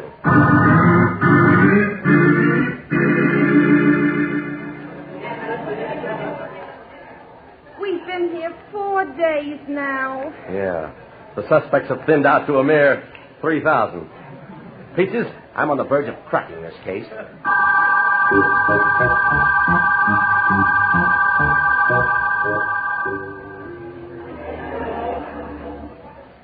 We've been here 3 weeks now. Yes, and I've thinned the suspects down to a scant 1,000. Peaches, this fellow's playing hard to get.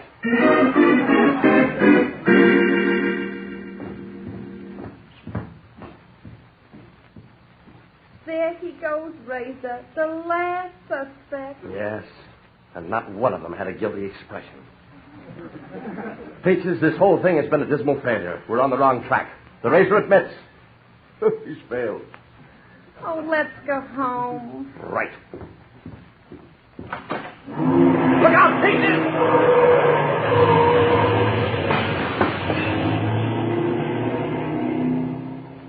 Did they slice you, Peaches? No, I'm all right. You know, Peaches, I'm not sure, but I think the men in that car were trying to kill me. I suspect the archenemy of the Razor, Stan Strop. I'll go to work on him right away. Scrape the sky, Razor. I've got you covered. Egad! Trapped by the notorious Phil Furs.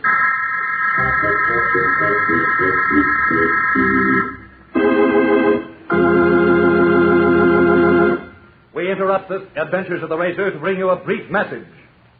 The Razor is no cheap commercial detective. No one can sponsor the Razor. And now, back to the Razor. I've got you covered now, Phil Furs. That happened awfully fast. Yes, didn't it?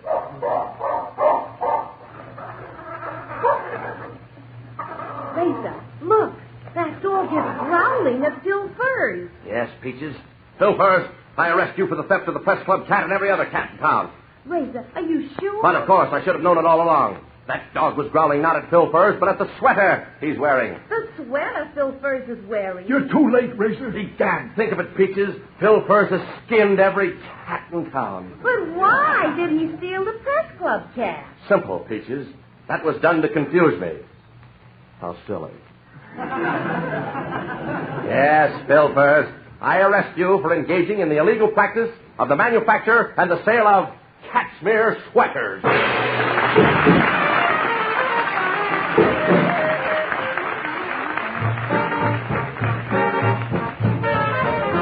Back home again in Indiana. It just seems that I can see that same old candlelight still shining bright through the sycamores for me. And that new mown hay sends out its fragrance through the fields I used to roam.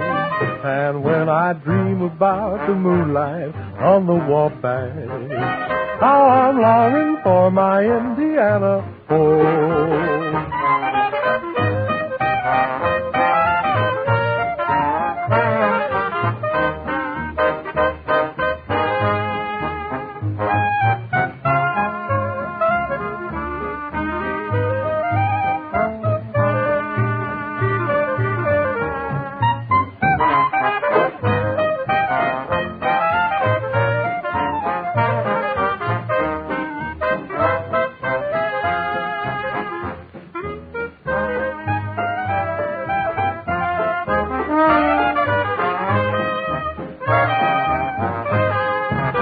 Back home again in Indiana.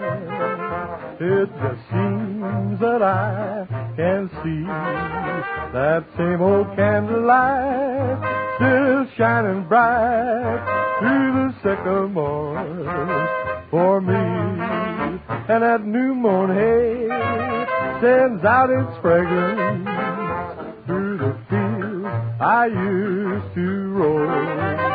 And when I dream about the moonlight on the Wabash, how I'm longing for my Indiana home.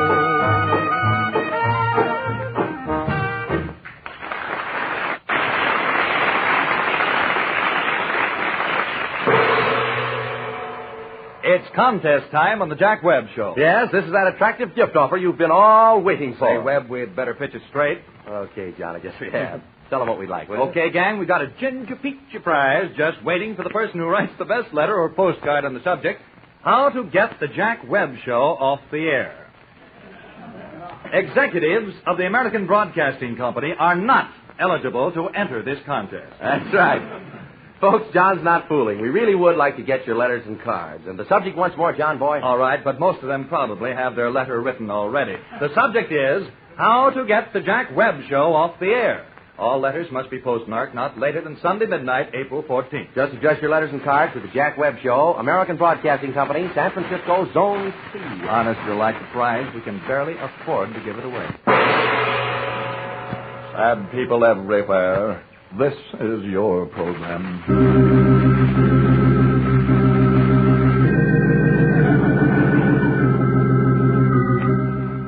Yes, sad ones.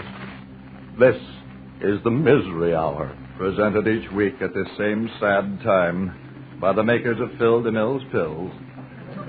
Is your head splitting with NIAP? Oh, that miserable NIAP feeling. Each of us has it at one time or another. No use trying to fight NIAP, for NIAP fights back. The only way to rid yourself of NIAP is to have your head removed, which is, of course, unless you have plenty of money, is not practical these days. Fight NIAP with Phil DeMille's pills, a harmless little stimulant that contains small amounts of opium, heroin, marijuana, and cyanide. Before the various stages of NIAP set in, head NIAP, back NIAP, foot NIAP, and ear NIAP, fight NIAP effectively with Phil DeMille's pills. NIAP spelled backward is pain.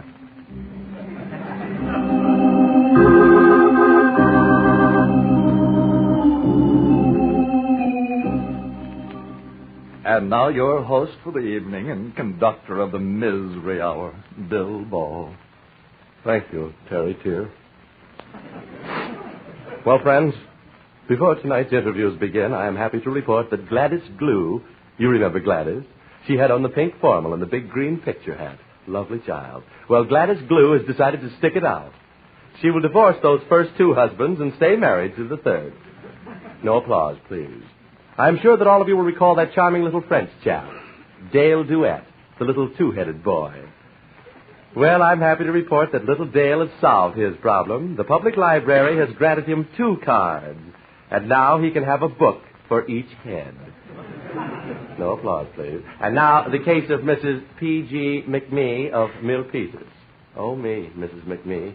You're all going to pieces. Pull yourself together now. Now, what is your problem? Oh, I feel miserable, Mr. Ball.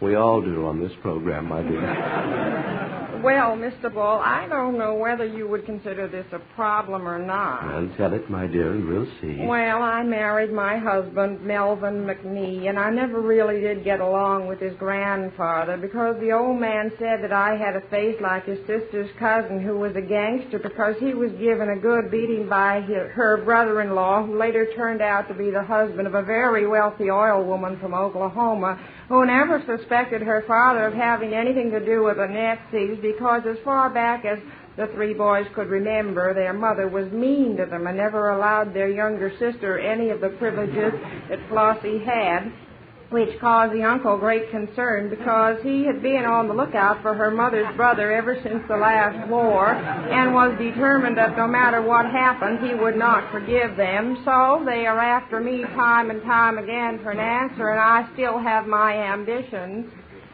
Well, Mr. Ball, my problem is, should I?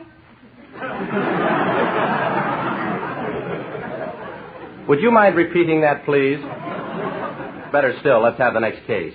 Good evening, Mr. Ball. My name is Hobart Heap, and I live in Sausalito.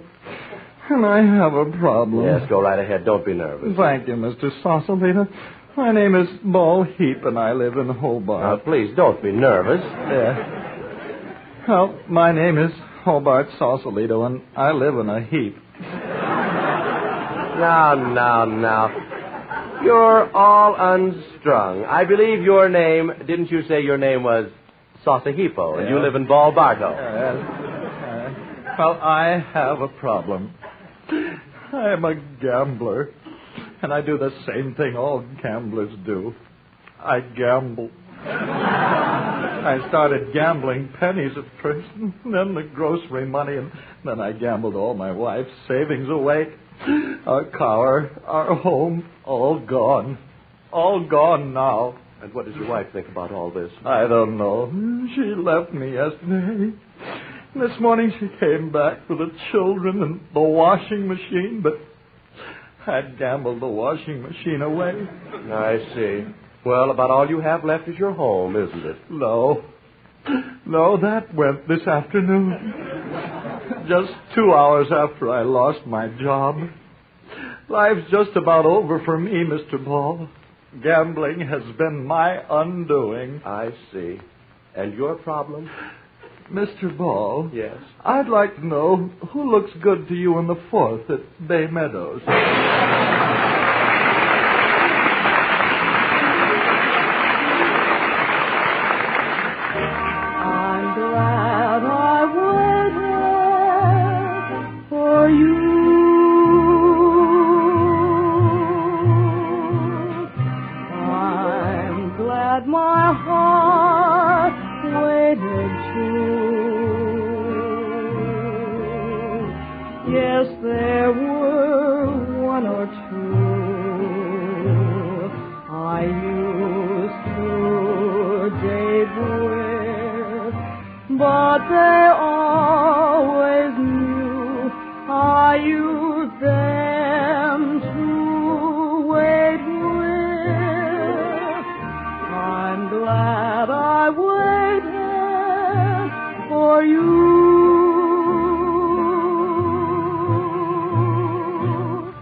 favorite dream of mine has just come true. I'm glad I waited for you.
Half-track, surplus salesman.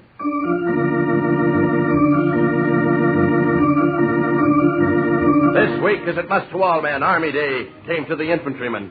In San Francisco, the 2nd Division paraded up Market Street. What about surplus? In New York, the Rainbow Division paraded up Broadway. What about surplus? Yes, in Washington, Army bigwigs were faced with the perplexing question of surplus. Where is it? Thus, this Army Day, people all over America were asking the question, what about surplus? Who's buying it, or can they? To bring an end to these questions, a page torn from the private files of Hal Halftrack, surplus salesman.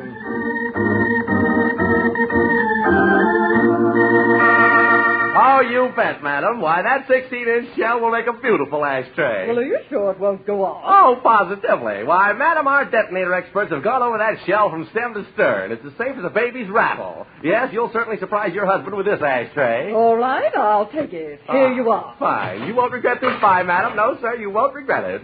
Over there. Goodbye. Over there. Well, it'll still make a good ashtray.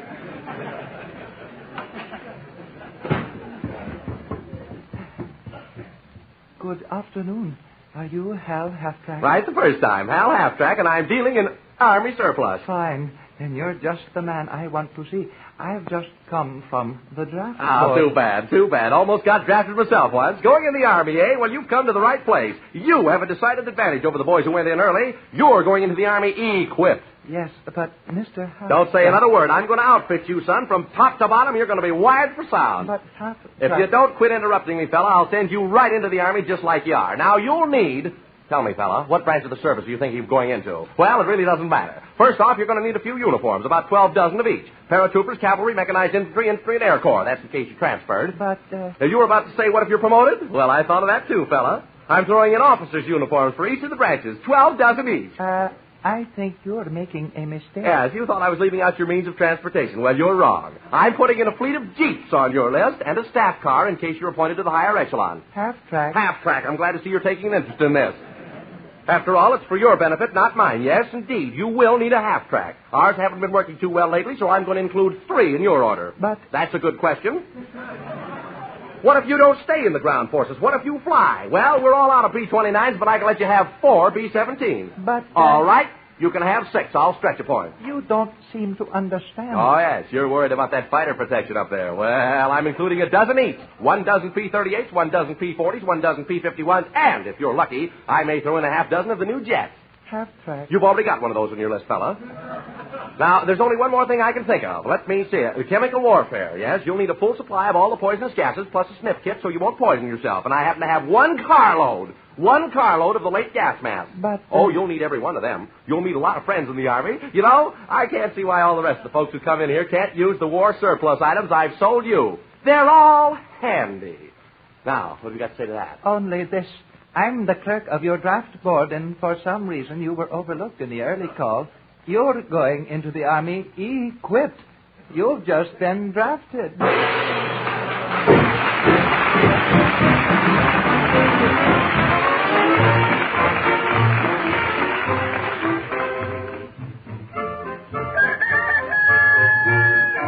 Well, tonight's egg was laid on the vocal side by Clancy Hayes and Nora McNamara. John Galbraith and Ethel Sterling blew the lines. Phil Bavaro and his ragged airs with the music. Dick Green glued the joints together. This is Jack Webb saying good night, gang.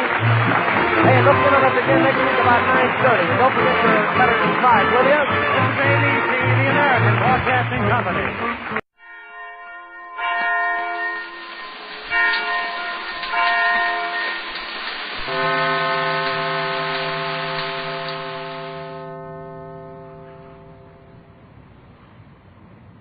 Chesterfield brings you Dragnet. Put a smile in your smoking. Buy Chesterfield. Smoother. Cooler. Best for you.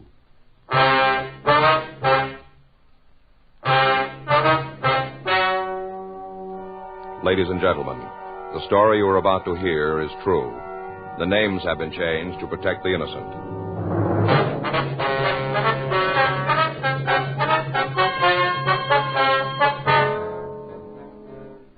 You're a detective sergeant. You're assigned to robbery detail. You get a telephone call from a woman who wants to see you. She says it's about her husband. She's afraid he's going to pull a holdup. Your job? Check it out.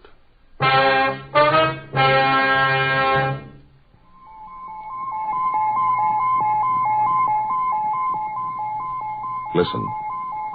Listen to news of an electronic miracle. The greatest improvement in cigarette making in 30 years. It's the Accuray, and it's a Chesterfield exclusive. To you, it means cooler smoking, smoother smoking than was ever possible before. The Accuray electronically checks and controls the making of your Chesterfield. So, for the first time, you get a perfect smoke column from end to end. You'll marvel at the extra flavor that comes through. Yet because this measurably better cigarette smokes more slowly, you enjoy a cool mildness never possible before. Yes, from the first puff to the last, your Chesterfield smokes smoother. Your Chesterfield smokes cooler. Chesterfield is best for you. Today, discover what modern science can do to increase your cigarette enjoyment. Change to Chesterfield and put a smile in your smoking. Look for the new Chesterfield carton.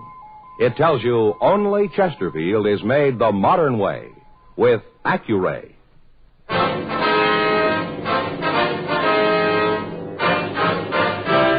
Dragnet, the documented drama of an actual crime. For the next 30 minutes, in cooperation with the Los Angeles Police Department, you will travel step by step on the side of the law through an actual case transcribed from official police files. From beginning to end, from crime to punishment, Dragnet is the story of your police force in action. It was Wednesday, May 18th. It was cool in Los Angeles. We were working the day watch out of robbery detail. My partner's Frank Smith. The boss is Chief of Detectives Thad Brown. My name's Friday. I was on my way into the office, and it was 7:49 a.m. when I got to room 27A. Robbery. Morning, Joe. Hi, Bob.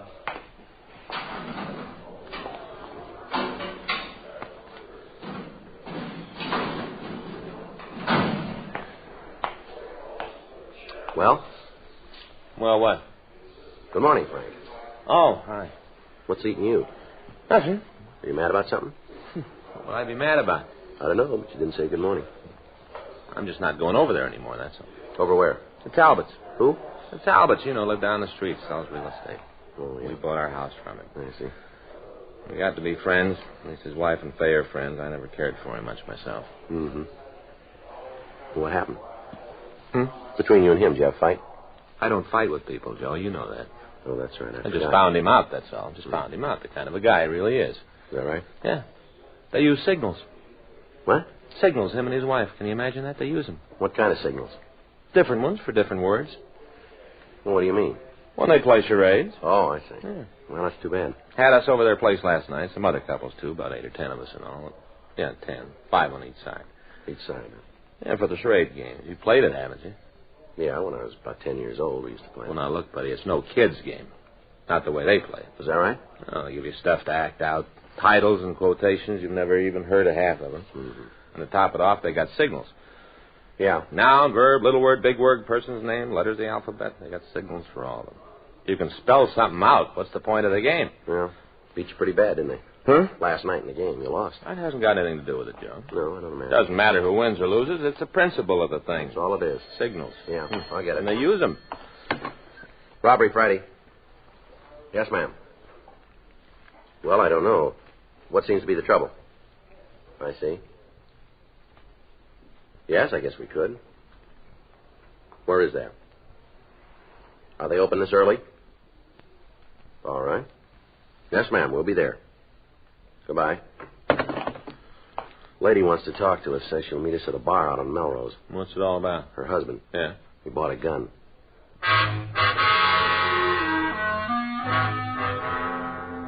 Frank and I drove over to a small bar on the corner of Melrose and 8th. It was 8:23 a.m. when we got there. Morning, gents. Morning. Hello. What'll it be, a little eye opener? Just coffee. How about you? I'll have a cup, too, please. No, the plate isn't ready yet. I just finished putting it on. That's all right. We're in no hurry. There's a cafe right around the corner. They're open now. Well, we'll wait. Suit yourself. I guess you guys aren't like me. How's that? When I want my morning coffee, I want it right now. Mm-hmm. I don't even know I'm awake until after I've had a couple of cups. Mm-hmm. It's all right if we take a booth? Sure. First one's all cleaned up. I haven't had time to get to the others yet. All right. Thank you. Looks like you got here first, huh? Yeah. Did she give you a name? Did she tell you her name? No. No, she said she didn't want to talk over the phone. Oh. Joe. Well. Hi, Sally. Hi. Give me a shot, will you? Sure. Scotch? Yeah. Water back. Okay.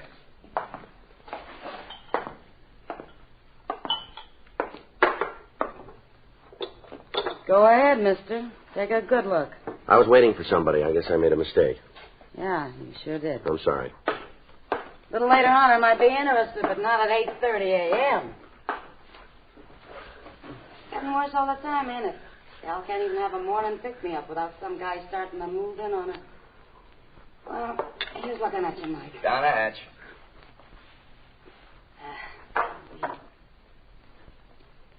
Put on a tab. Yeah, sure. See you around. Hey, your coffee's about ready. All right, thank you. Want cream and sugar? No, black. How about you? Same. Coming up. Don't pay no attention to Sally. Yeah? She must have got out on the wrong side of the bed today. Mm-hmm. Usually she's real friendly, you know what I mean? Yeah. So just don't take it personal, huh? That's all right. Forget it. Too bad you guys came in so early. Long toward evening, we get a lot of action here. We're meeting somebody. Okay. Just telling you, that's all. Mm-hmm. Gosh. Whew. Yeah, boy, that's hot, all right. I think I burnt my tongue. That's too bad. Tomcat Bar, Mike speaking. Who? Well, I don't know. Yeah? Yeah? Okay, sure. Hey, one of you guys got a name sound something like Friday? That's right. Well, you're being stood up. Huh? She said to tell you not to wait.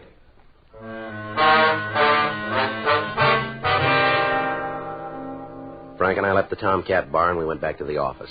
10:17 a.m. An informant called with a tip about a grocery store holdup that had taken place the previous Monday. We interrogated a possible suspect, but his alibi checked out. The next day, Thursday, May 18th, 9:43 a.m. Again. Robbery, Smith. Who? Oh, yeah, Smith.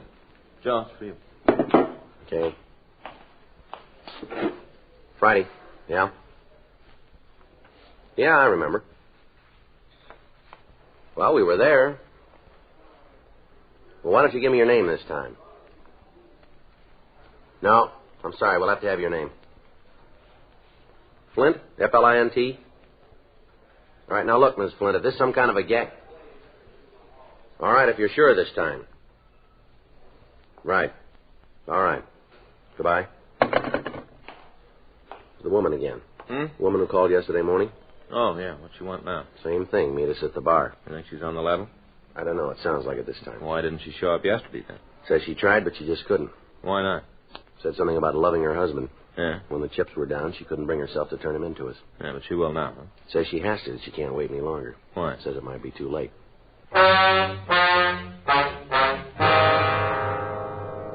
10:16 a.m. Frank and I left the office and drove out to the bar. When we got there was only one customer in the place, a small, dark-haired woman sitting in the corner booth. Hi. How are you today? What'll it be? Coffee again? Yeah. Okay, what do you want? Well, we'll let you know. Hmm? That woman over there in the corner. Yeah? Do you know who she is?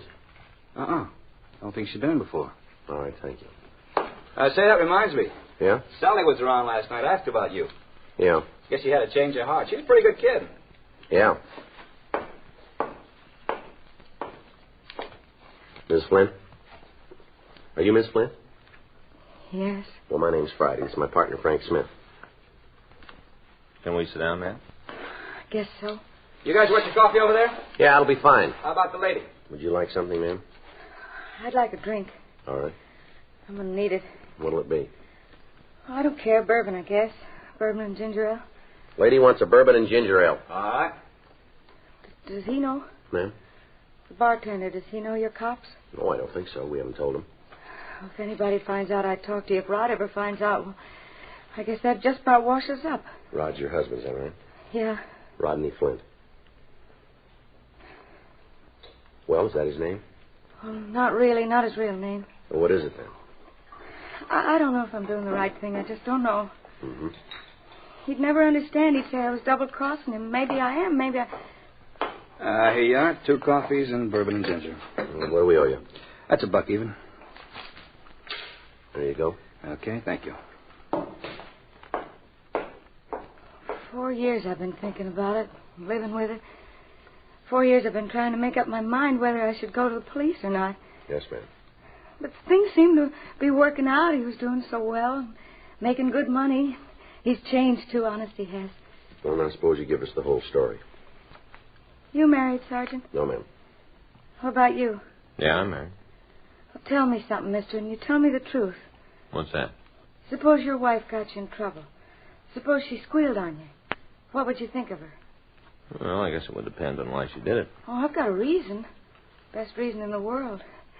I'm in love with him. Yes, ma'am. If I wasn't, I'd just walk out. If I didn't love him, I'd have walked out years ago. Now, when you called us yesterday, you said your husband had bought a gun. Yeah, that's right. Do you know what he wants with it? No, not for sure. You got a pretty good idea, though, haven't you? Has your husband ever done any time, Miss Flynn? Yes. What for? He stole a car. Anything else? Robbery. Supermarket back east. Whereabouts? Michigan. He used to live in Detroit. How much time did he do? 7 years. Did he come out free? I don't know what you mean. I'm sorry. Afterwards, was he on parole? Did he have to report to a parole officer? Oh, yes. For how long? It was supposed to be 10 years. When did he get out of prison? 5 years ago.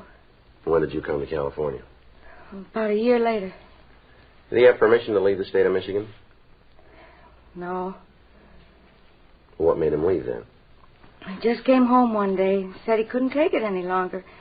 Said he was going to L.A. and that it was up to me whether I came with him or not. Do you know if he's wanted for anything else besides violation of parole? I don't think so. You know, you still haven't told us his real name. Frazee. Ralph Frazee. All right, then it's Mrs. Frazee, huh? What about the gun? Well, like I said, everything was going along pretty well. He's got a good job, and he's had 3 or 4 raises.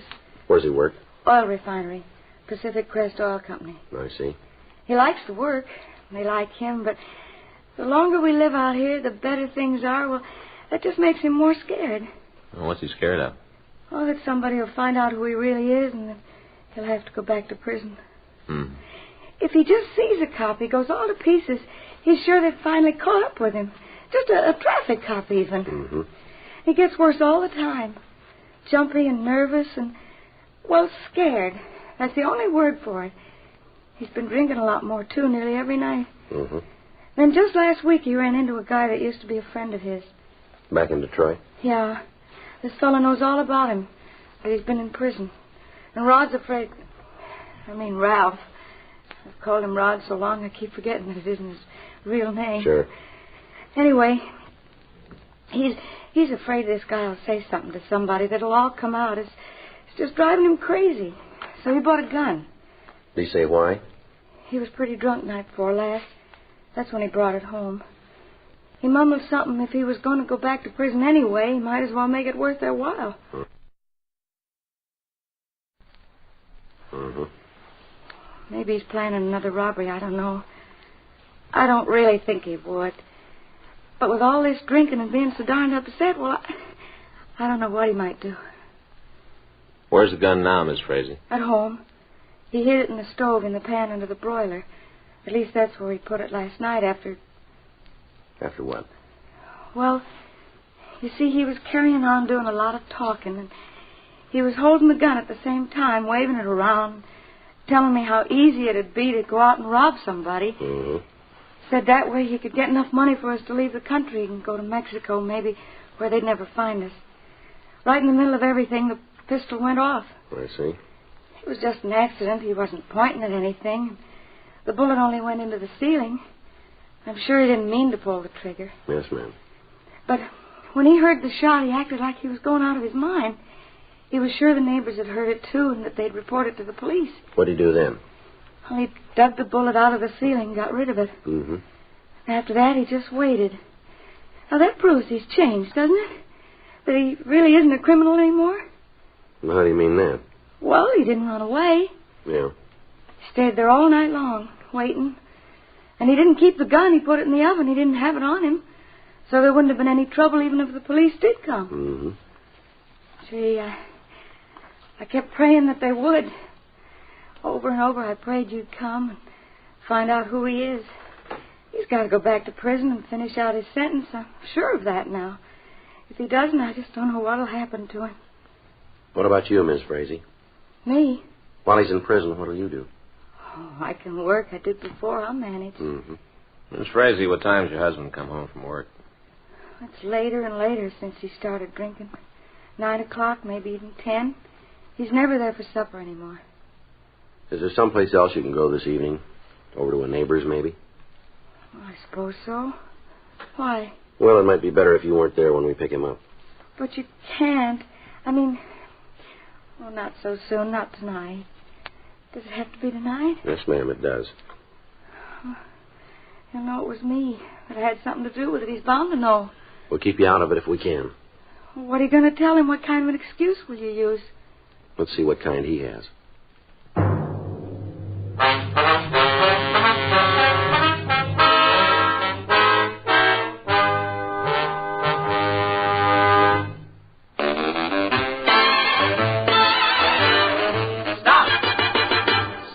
Smoking with a smile with Chesterfield. Smoother, cooler, milder Chesterfield. Put a smile in your smoking, just give 'em a try. Chesterfield's best for you. They satisfy. When you shop, stop. Remember, vacation time is carton time. The cigarette to take with you is Chesterfield, made the modern way with Accuray. Take along a couple of cartons and put a smile in your smoking. Chesterfield. Smoother, cooler, best for you. Remember, in the whole wide world, no cigarette satisfies like Chesterfield. Put a smile in your smoking, just give 'em a try. Chesterfield's best for you. They satisfy.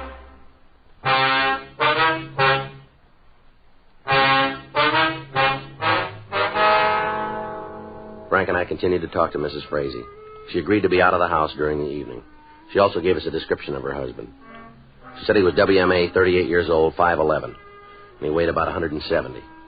She told us he had black hair, brown eyes, and a dark complexion. 11:27 a.m., we went back to the office. We ran the names Rodney Flint and Ralph Frazee through R&I. They had nothing on Flint.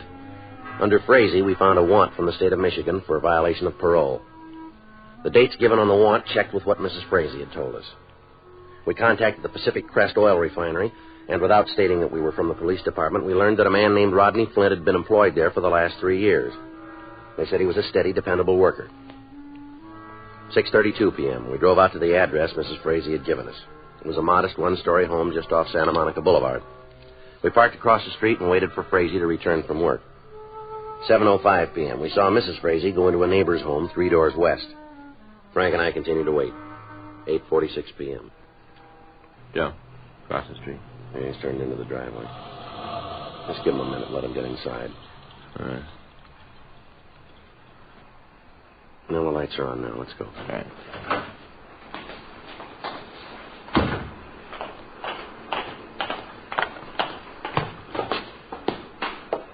I don't see the bell. Over there. Oh, yeah.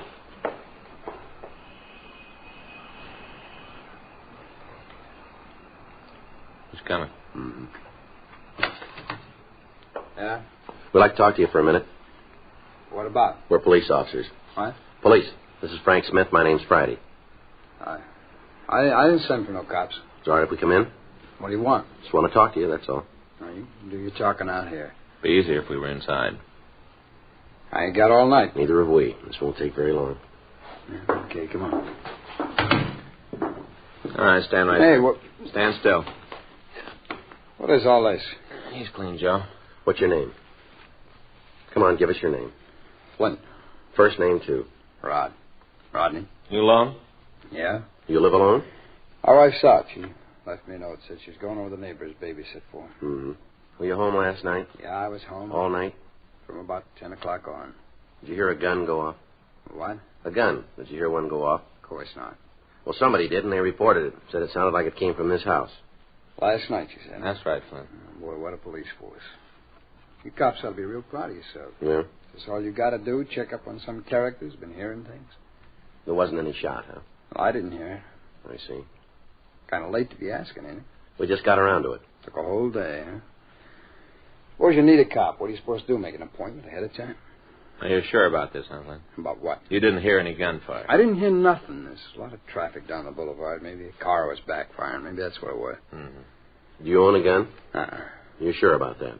Well, I'd know if I had a gun, wouldn't I? Is it all right if we look around? What for? Want to give your place a once-over? No, it's not okay. Oh?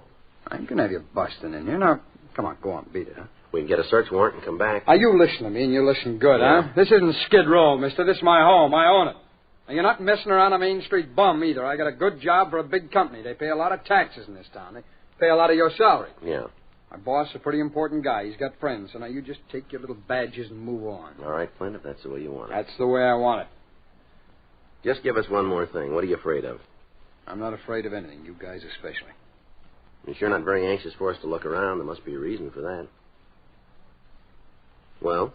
Okay. Go ahead and search. It's no skin off of my nose. All right, thanks. Bad chance you'd ever find on something even if it was here. Dumb cops, it took you a whole day to get here, a whole day to answer one lousy crackpot call. Well, don't forget. Yeah? It got answered.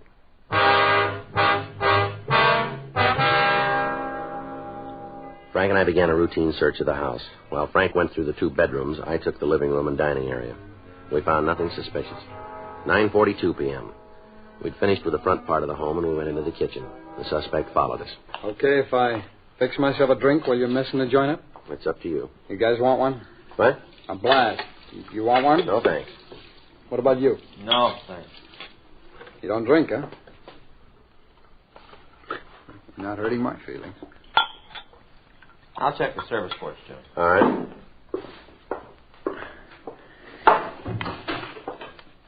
You know, my wife's going to raise Cain when she sees what you guys have done to the house. We're being as careful as we can, Flint. Yeah, sure. Well, now, come on. How about winding it up, huh? Just a couple of minutes. Well, you boys really believe in wasting time, don't you? What do they do, pay you by the hour? There's nothing out there, Joe. All right. I guess that takes care of it. Yeah. All right, come on. I'll be glad to show you to the door. We'll find our way. Just a minute. Did you check the stove? Huh? The stove. No, I thought you did. All right. All right, now what? We forgot something. Yeah? Well, it looks empty. What's with you? You think I'm cooking a gun? Yeah, it's okay, Joe. All right. As soon as I get this pan back. Hey, watch it there. Grab him, Joe. Wait a minute, Flint. You're not going anywhere. Look, I don't know what this is all about. I never saw that gun before in my whole life. Yeah. I don't even know how it got. Well, let's talk about it downtown. Huh? Come on. Look, wait a minute now. You can't haul me in like this. What have I done? You got to have a charge. I know the law. You got to charge me with something. You won't find anything. We found a gun.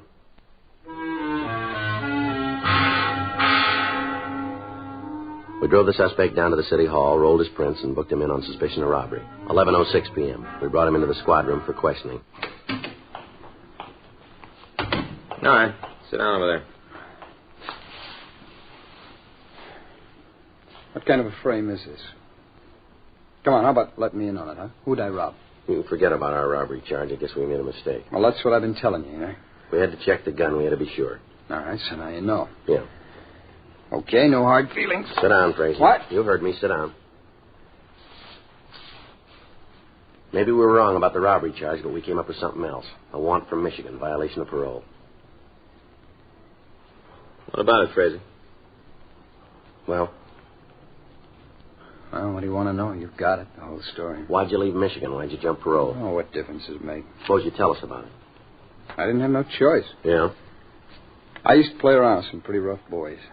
I got out of the joint. They're still in Detroit. Looked me up. You guys will think I'm conning you, but... Well, look, I wanted to go straight. They had different ideas. Yeah? So we came out here, Dorothy and me. She's my wife. I see. Well, you can check on me. I've been clean ever since. Ask the company. Talk to anybody about me. They'll tell you I'm clean. Yeah. That going to help back in Michigan? No, that's not up to us. Sure. I thought that was why they sent you to jail, so you'd learn something. So when you come out, you won't do it again. That's part of it. Well, I learned. What good did it do me? Maybe you didn't learn enough. Huh? There's a law against an ex-convict having a gun. Oh, you're going to stick me with that one, too, huh? That's not up to us either. Lousy gun. If it hadn't been for that gun, you'd never found me. Well, it might have taken a little longer, that's all. Sure, that's what did it.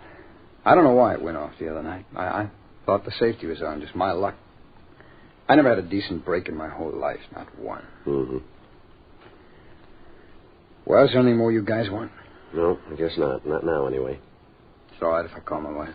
Yeah, we'll fix it for you. Wonder how she's going to take it. I don't know. I guess she'll stick by me. She always has. Through all the rotten breaks, no matter what. Yeah, she'll stick. Well, you must have had one good break then, huh? Huh? When you married her.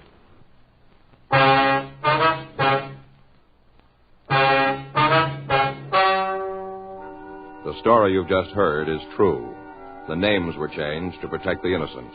On Thursday, May 25th, the meeting was held in the district attorney's office in and for the county of Los Angeles, state of California. In a moment, the results of that meeting. Now, here's our star, Jack Webb. Thank you, George Fenneman. Friends, discover for yourself what modern science can do to increase your cigarette enjoyment. Remember, Accuray puts a smile in your smoking. Enjoy a smoothness and coolness never possible before. Chesterfield, best for you.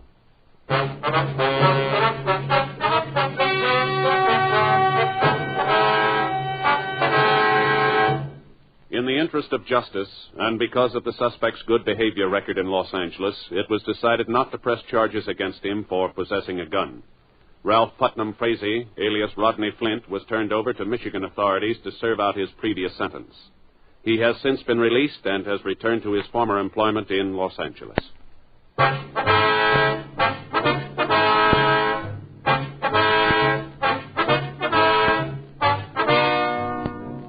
You have just heard Dragnet, a series of authentic cases from official files. Technical advice comes from the Office of Chief of Police W.H. Parker, Los Angeles Police Department. Technical advisors, Captain Jack Donahoe, Sergeant Marty Wynn, Sergeant Vance Frazier.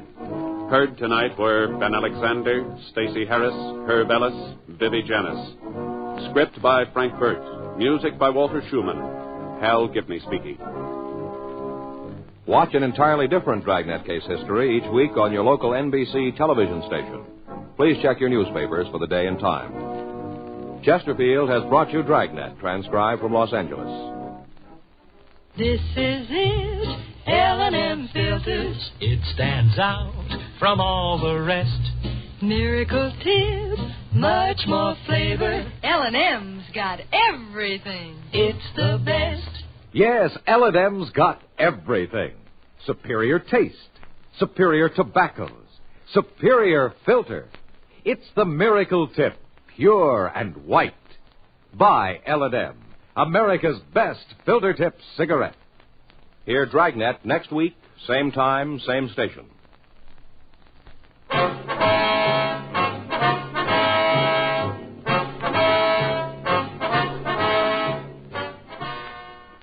Tonight, hear a special broadcast, The Atom, Menace and Promise, on most NBC radio stations.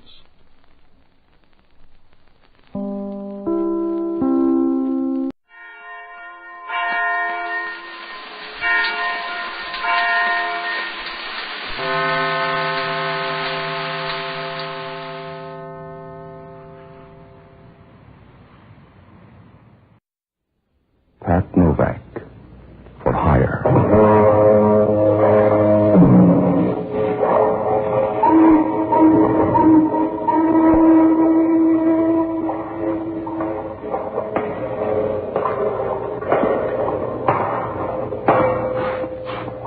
Sure, I'm Pat Novak, for hire.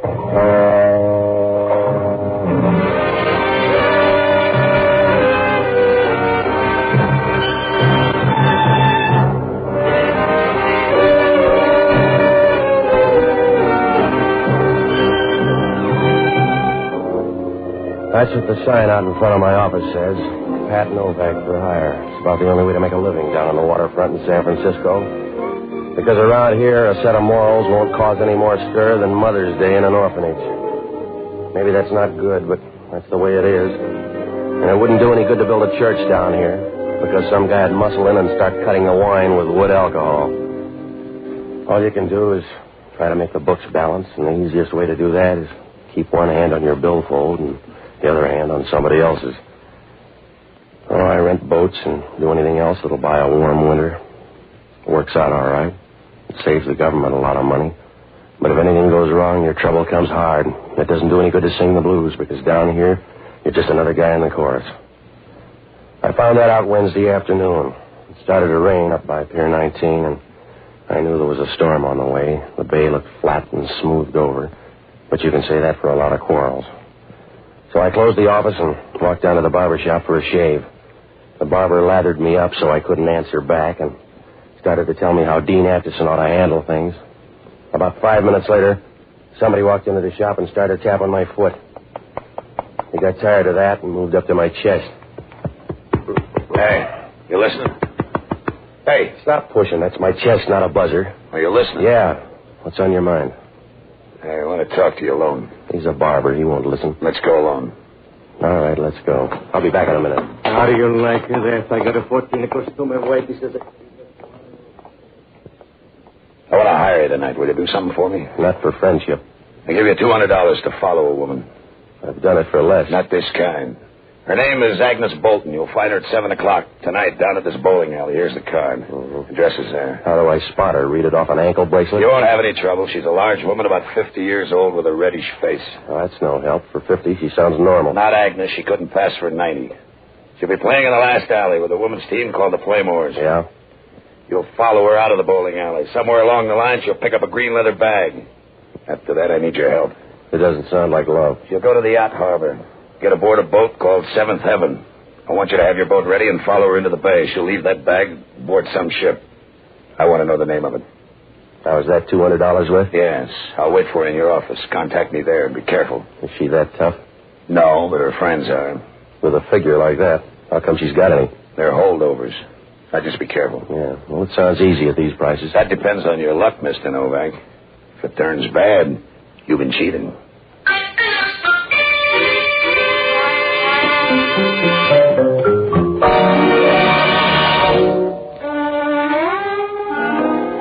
He stood at the door for a minute, and his eyes swept the shop like a $10 broom. And then he turned around and walked off.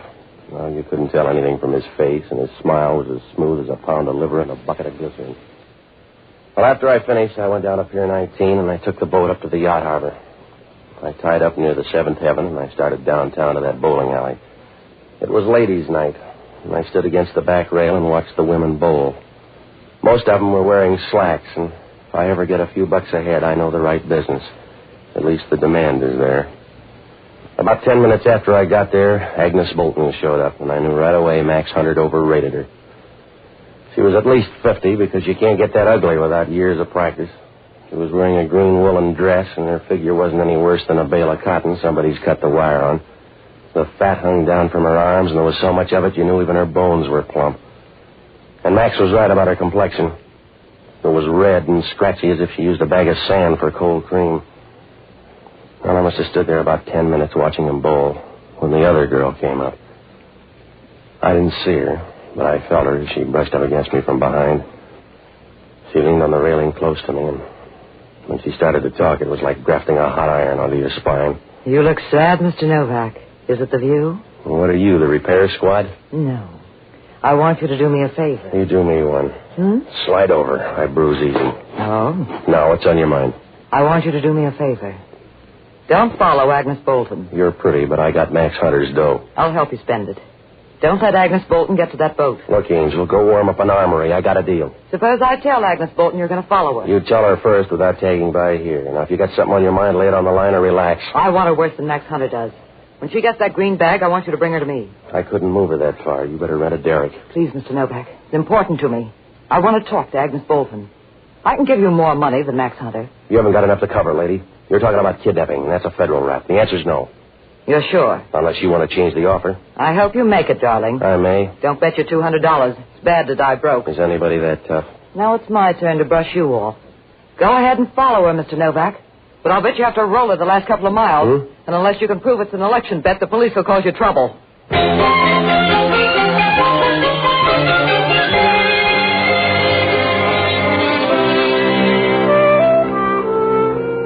Well, I watched her as she turned her back and walked out of there. She looked real good. She was wearing a tight jersey dress that gave you the idea she either thought the weather was warm or she wasn't much on details. Well, I turned around and looked for Agnes Bolton. The game was breaking up, and she started into the dressing room. A few minutes later, she came out and started down Market Street.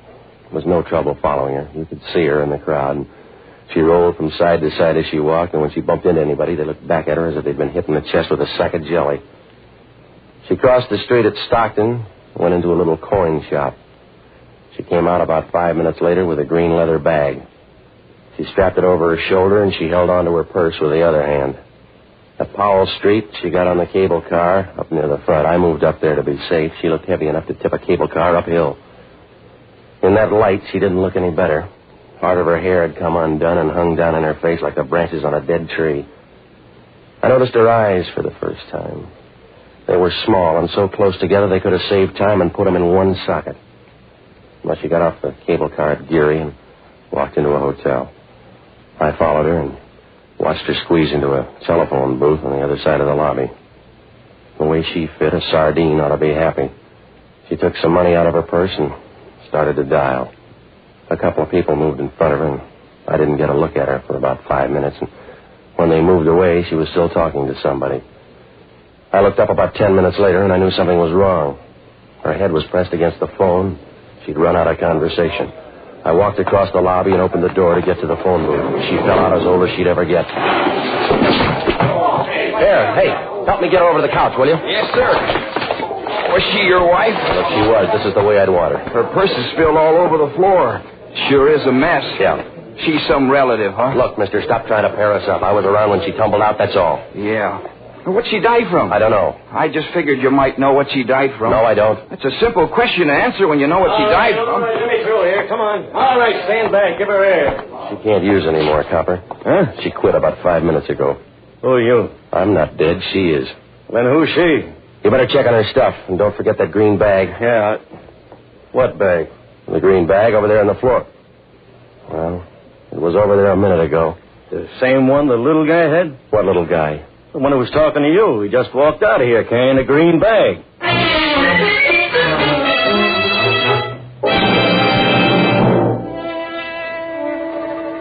Oh, I got out on the street, and the little man had just crossed Geary.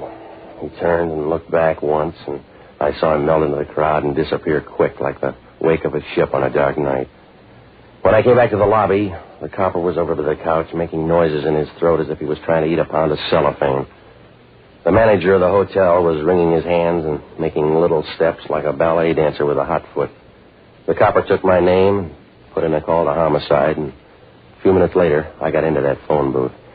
There was a number on the pad, and I took it down. It was Greystone 42961. Well, it didn't prove much, but Agnes Bolton wasn't out to prove much tonight. I began going through the phone book, but there was no Max Hunter listed, and when I called the office, nobody answered. I knew there was as much chance of him showing up as a second piece of butter on a 50-cent lunch. I ran down that Greystone number and found out it was an address out on Post Street. I walked through the lobby and out the side door. Some of the people were out of the dining room, and they looked mad because Agnes Bolton had died during the roast beef instead of later. Well, I walked down Geary to the Union Square garage and gave the guy my ticket. He started down the ramp for the car, and I stood there waiting. I must have looked lonely, because Hellman from Homicide shoved up near the cashier's cage and started over. He made his way through the cars, and as he squeezed by the last one, he looked like a sea lion. Hello, Novak. We identified her. Well, you had lots to work with, Hellman. Where are you going? Out on Post Street. I'll go with you. Her name was Agnes Bolton. You read it somewhere? She was a government agent. They got their money's worth. Coroner says she died of quick poison. How quick? 5 minutes.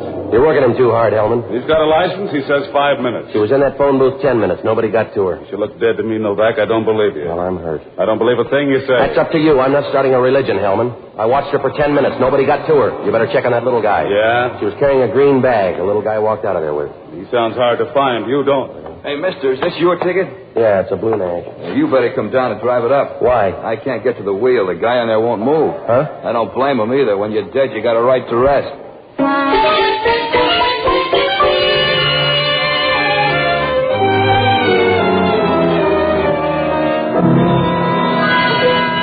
Hellman stood there a minute, wiping his teeth with his tongue, and it began to sound like somebody beating a bathtub with a piece of steak.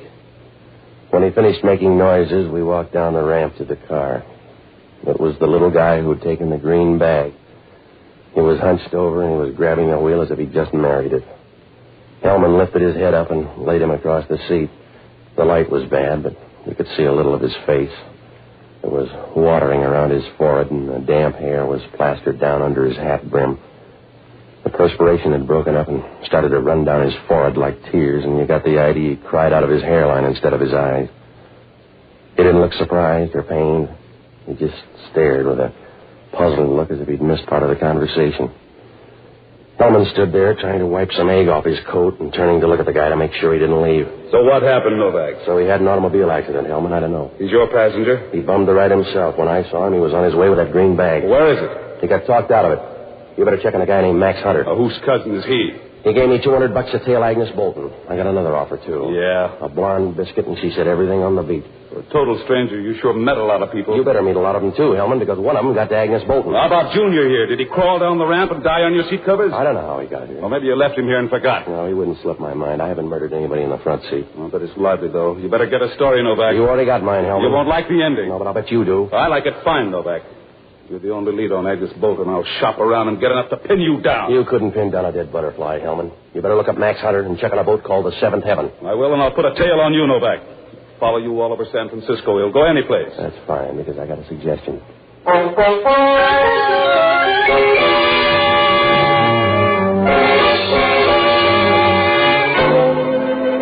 As soon as Hellman left, I took a cab out to that address on Post Street, but it was a waste of time. I might as well have been peddling tip sheets in a monastery. There was a brown house on the corner, and there was a big curved window that stuck out from the rest of the house like a wart on the back of your neck. A toothy old man answered the door and said he didn't know Agnes Bolton. I was pretty sure he was on the level. He just kept nodding his head and rubbing the wrinkles on his face. There were enough of them there to bundle up and sell as a canal. I left downtown. On the way, I went by the yacht harbor, and the Seventh Heaven had moved out into the stream. Well, it was raining harder now, and the docks looked shiny as if somebody had given them a coat of egg white. Well, I had a couple of places to hit, so I looked up Jocko Madigan. He's a good guy who never learned that if you keep your foot on a bar rail for 20 years, it'll do more good for your arches than it will for your brain.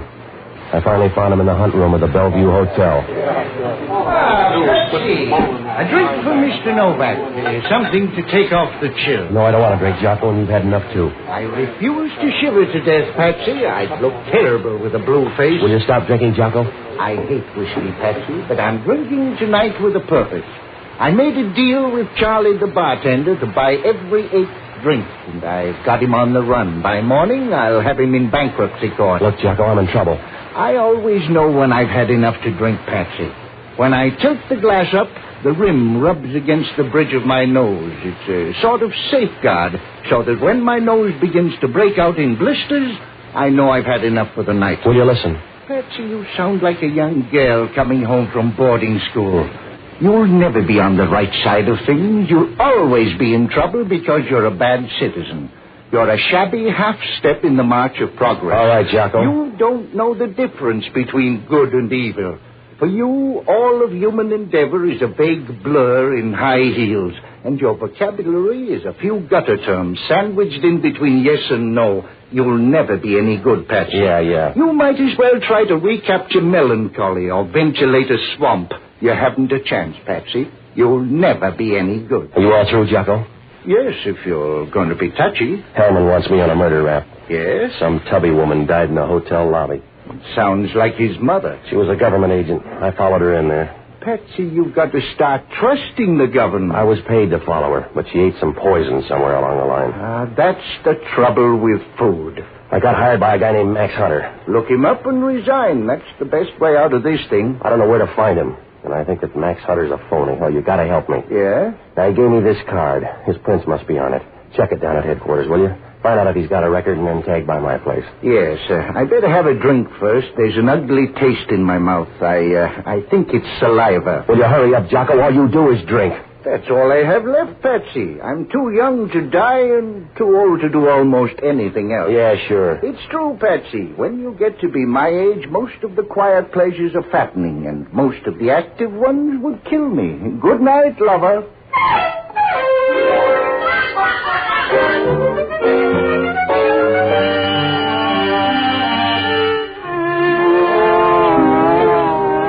When I left Jocko, I dropped by the Chronicle morgue to look up Max Hunter.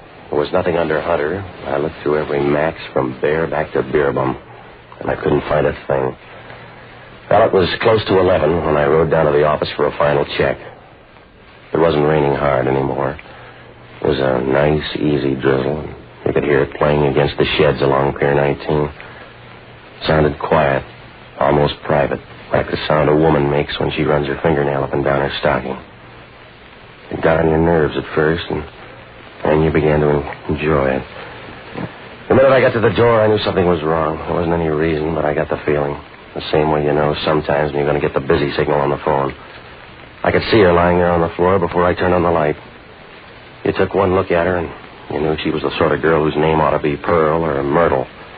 Somebody'd sapped her, and she was lying with one hand stretched out and the other under her hair. It wasn't really hair. It looked more like a pelt or a raccoon just after a shampoo. It was fuzzed up on the sides, and on top she'd combed it back so tight it was about to go under the scalp. She began to move a little. When I bent over, she started to mumble. What do you want? The red, if you're going to stay long. Here, put your head up. Are you Mr. Novak? It's too late to change. Where's Agnes Bolton? Where'd she go, Mr. Novak? I don't know where she went. Was she a good girl? Something's happened to her. Don't worry, it won't happen again. Who sent you here, Max Hunter? Yeah. Please help me out. All right, come on. I'm Francine Kane. I came to find out about Agnes Bolton. You're a deep sleeper. What happened? You wouldn't know her. I would if she's a tall blonde on the make for that green bag. Who is she? Joan Hayward. You can find her at the Geary Theater. She an actress? Not exactly. Yeah.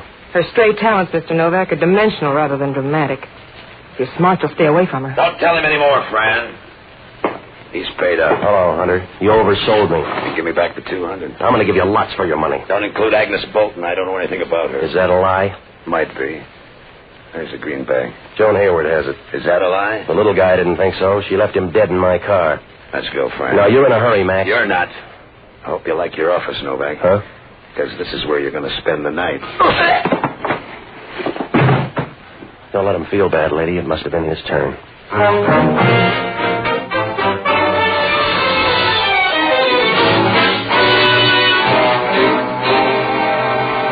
When I left, he was crumpled up against the desk, and she was staring down at him as if she forgot to water the plants.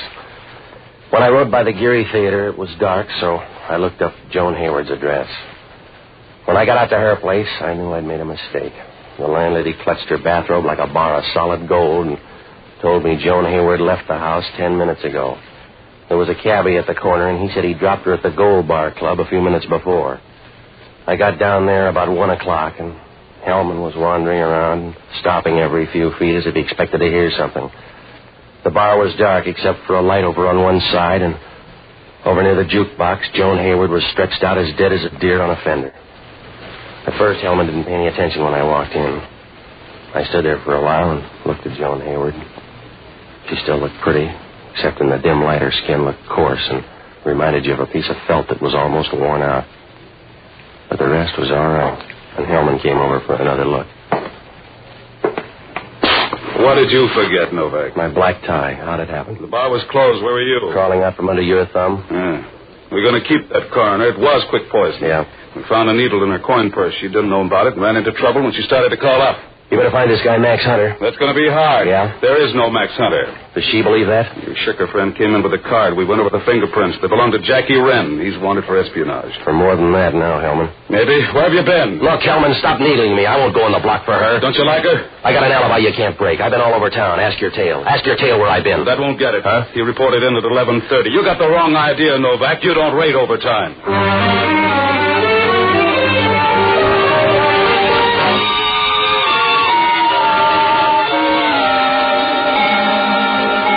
When I left there, I knew everything was downhill. Hellman could stick me for everything but Dan McGrew. My only out was to find Jackie Wren, but you can't ring that many doorbells in one night. I went through the book, but there was no Jackie Wren or Max Hunter listed. I went home to get some sleep, and if they turned Gabriel loose tonight, that was all right with me. Jocko called up about 9 and said there was still no trace of Wren. Well, some mornings you can't trust yourself with a razor, so I got dressed and went down to a Greek's on Geary Street for breakfast. The murder was all over page 1, but there were so many pictures of Hellman you couldn't tell who was dead. I was about halfway through breakfast when I noticed a story down in the corner. A girl named Toni Pritchard had been found dead out in the marina. The story said everybody liked her. The police didn't have a lead, and they couldn't find a reason. It seemed kind of funny, but when I got to the last paragraph, I began to wonder. It said she was employed by the Musitone Company and worked the late shift as a switchboard operator. I wasn't sure, but you can't pass the dice when you only got a buck left, so I jumped down to see Frank Lupo. He said the Musitone Company owned the jukebox and the Gold Bar Club, but it worked like all the rest. People use a little microphone in front of the box. They call into a main switchboard for songs. I grabbed Jocko, and we got up to the Musitone Company. The guy in charge said, sure, they recorded some of the talk just to check on the girls, and sometimes the girls did it just for laughs. Well, we started through the recordings, and about half hour later, Jocko rolled a 7. No, Patsy, they're all old ones. Try this. Yeah. Well, put it down. I'll handle the needle. There. Crazy, Jackie. You know something's wrong. Let me handle it, friend. You don't get into trouble. I don't want you to get into trouble, Jackie. Will you let me worry? You get back to the hotel. I'll meet you at the Kenwood right after. It's too late. She's coming now. I think you call, Jackie. You made a mistake, Joe. It's one time you shouldn't have hurried. That's enough, Jocko. Let's get up to Kenwood. Why don't we think it over a while? Put the record down and come on there at the Kenwood. You heard the shots? That's what I'm worried about. If that fellow's any kind of a mechanic, he's had time to reload.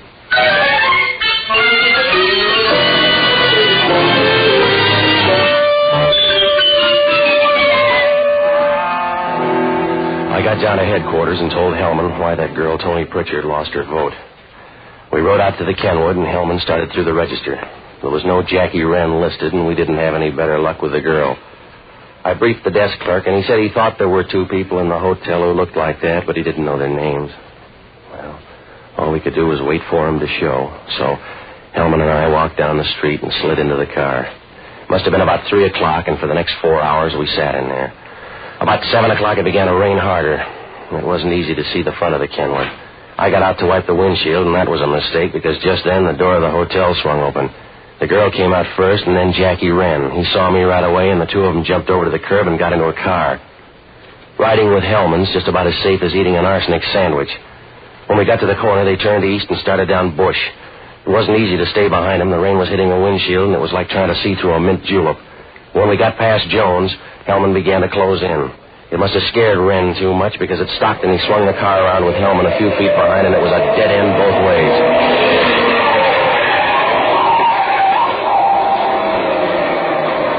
You can't get out now. Open the door. Yeah. There he is, over to the wall. Over here, Hellman. He'll go down that embankment on the other side. Oh, he can't. It's too steep. Stay on this side. Can you see him? No. But he's around, I think. You got a chance now, Ren. Come on out. I don't like you that well, mister. Over there by the embankment. Can you see the girl? She's with him. Over to one side. Move up in front. Oh, you're confused, Hellman. I pay the taxes. It's gonna hurt from now on, Ren. I'm coming over. I hope you make it, Copper. All right, Copper, unless you want a medal, I'm through. You don't need the gun, then. Get rid of it. Just toss it over there. I can't even lift my arm. Throw it down, mister. Jackie, please. I threw it right at you, Copper. Francine, you crazy woman, you crazy. You let him kill me. He's going over that embankment. You let him kill me right in front of you.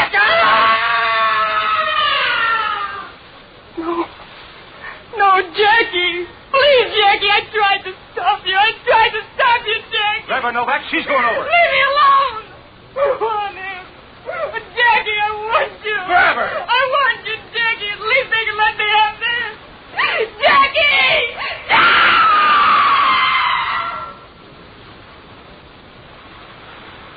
Long way down.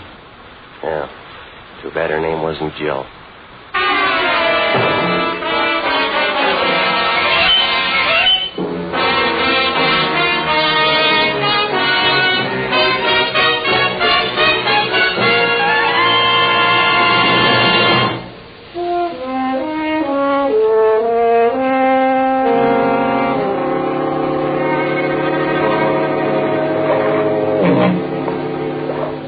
Last I saw Francine, she was lying down at the bottom in the rain. Her head was over to one side, and you knew with a little push it'd roll around as easy as a ball bearing on a plate. Her face was clean, but the rain was beginning to wash the dirt down, and when I left, she wasn't pretty anymore.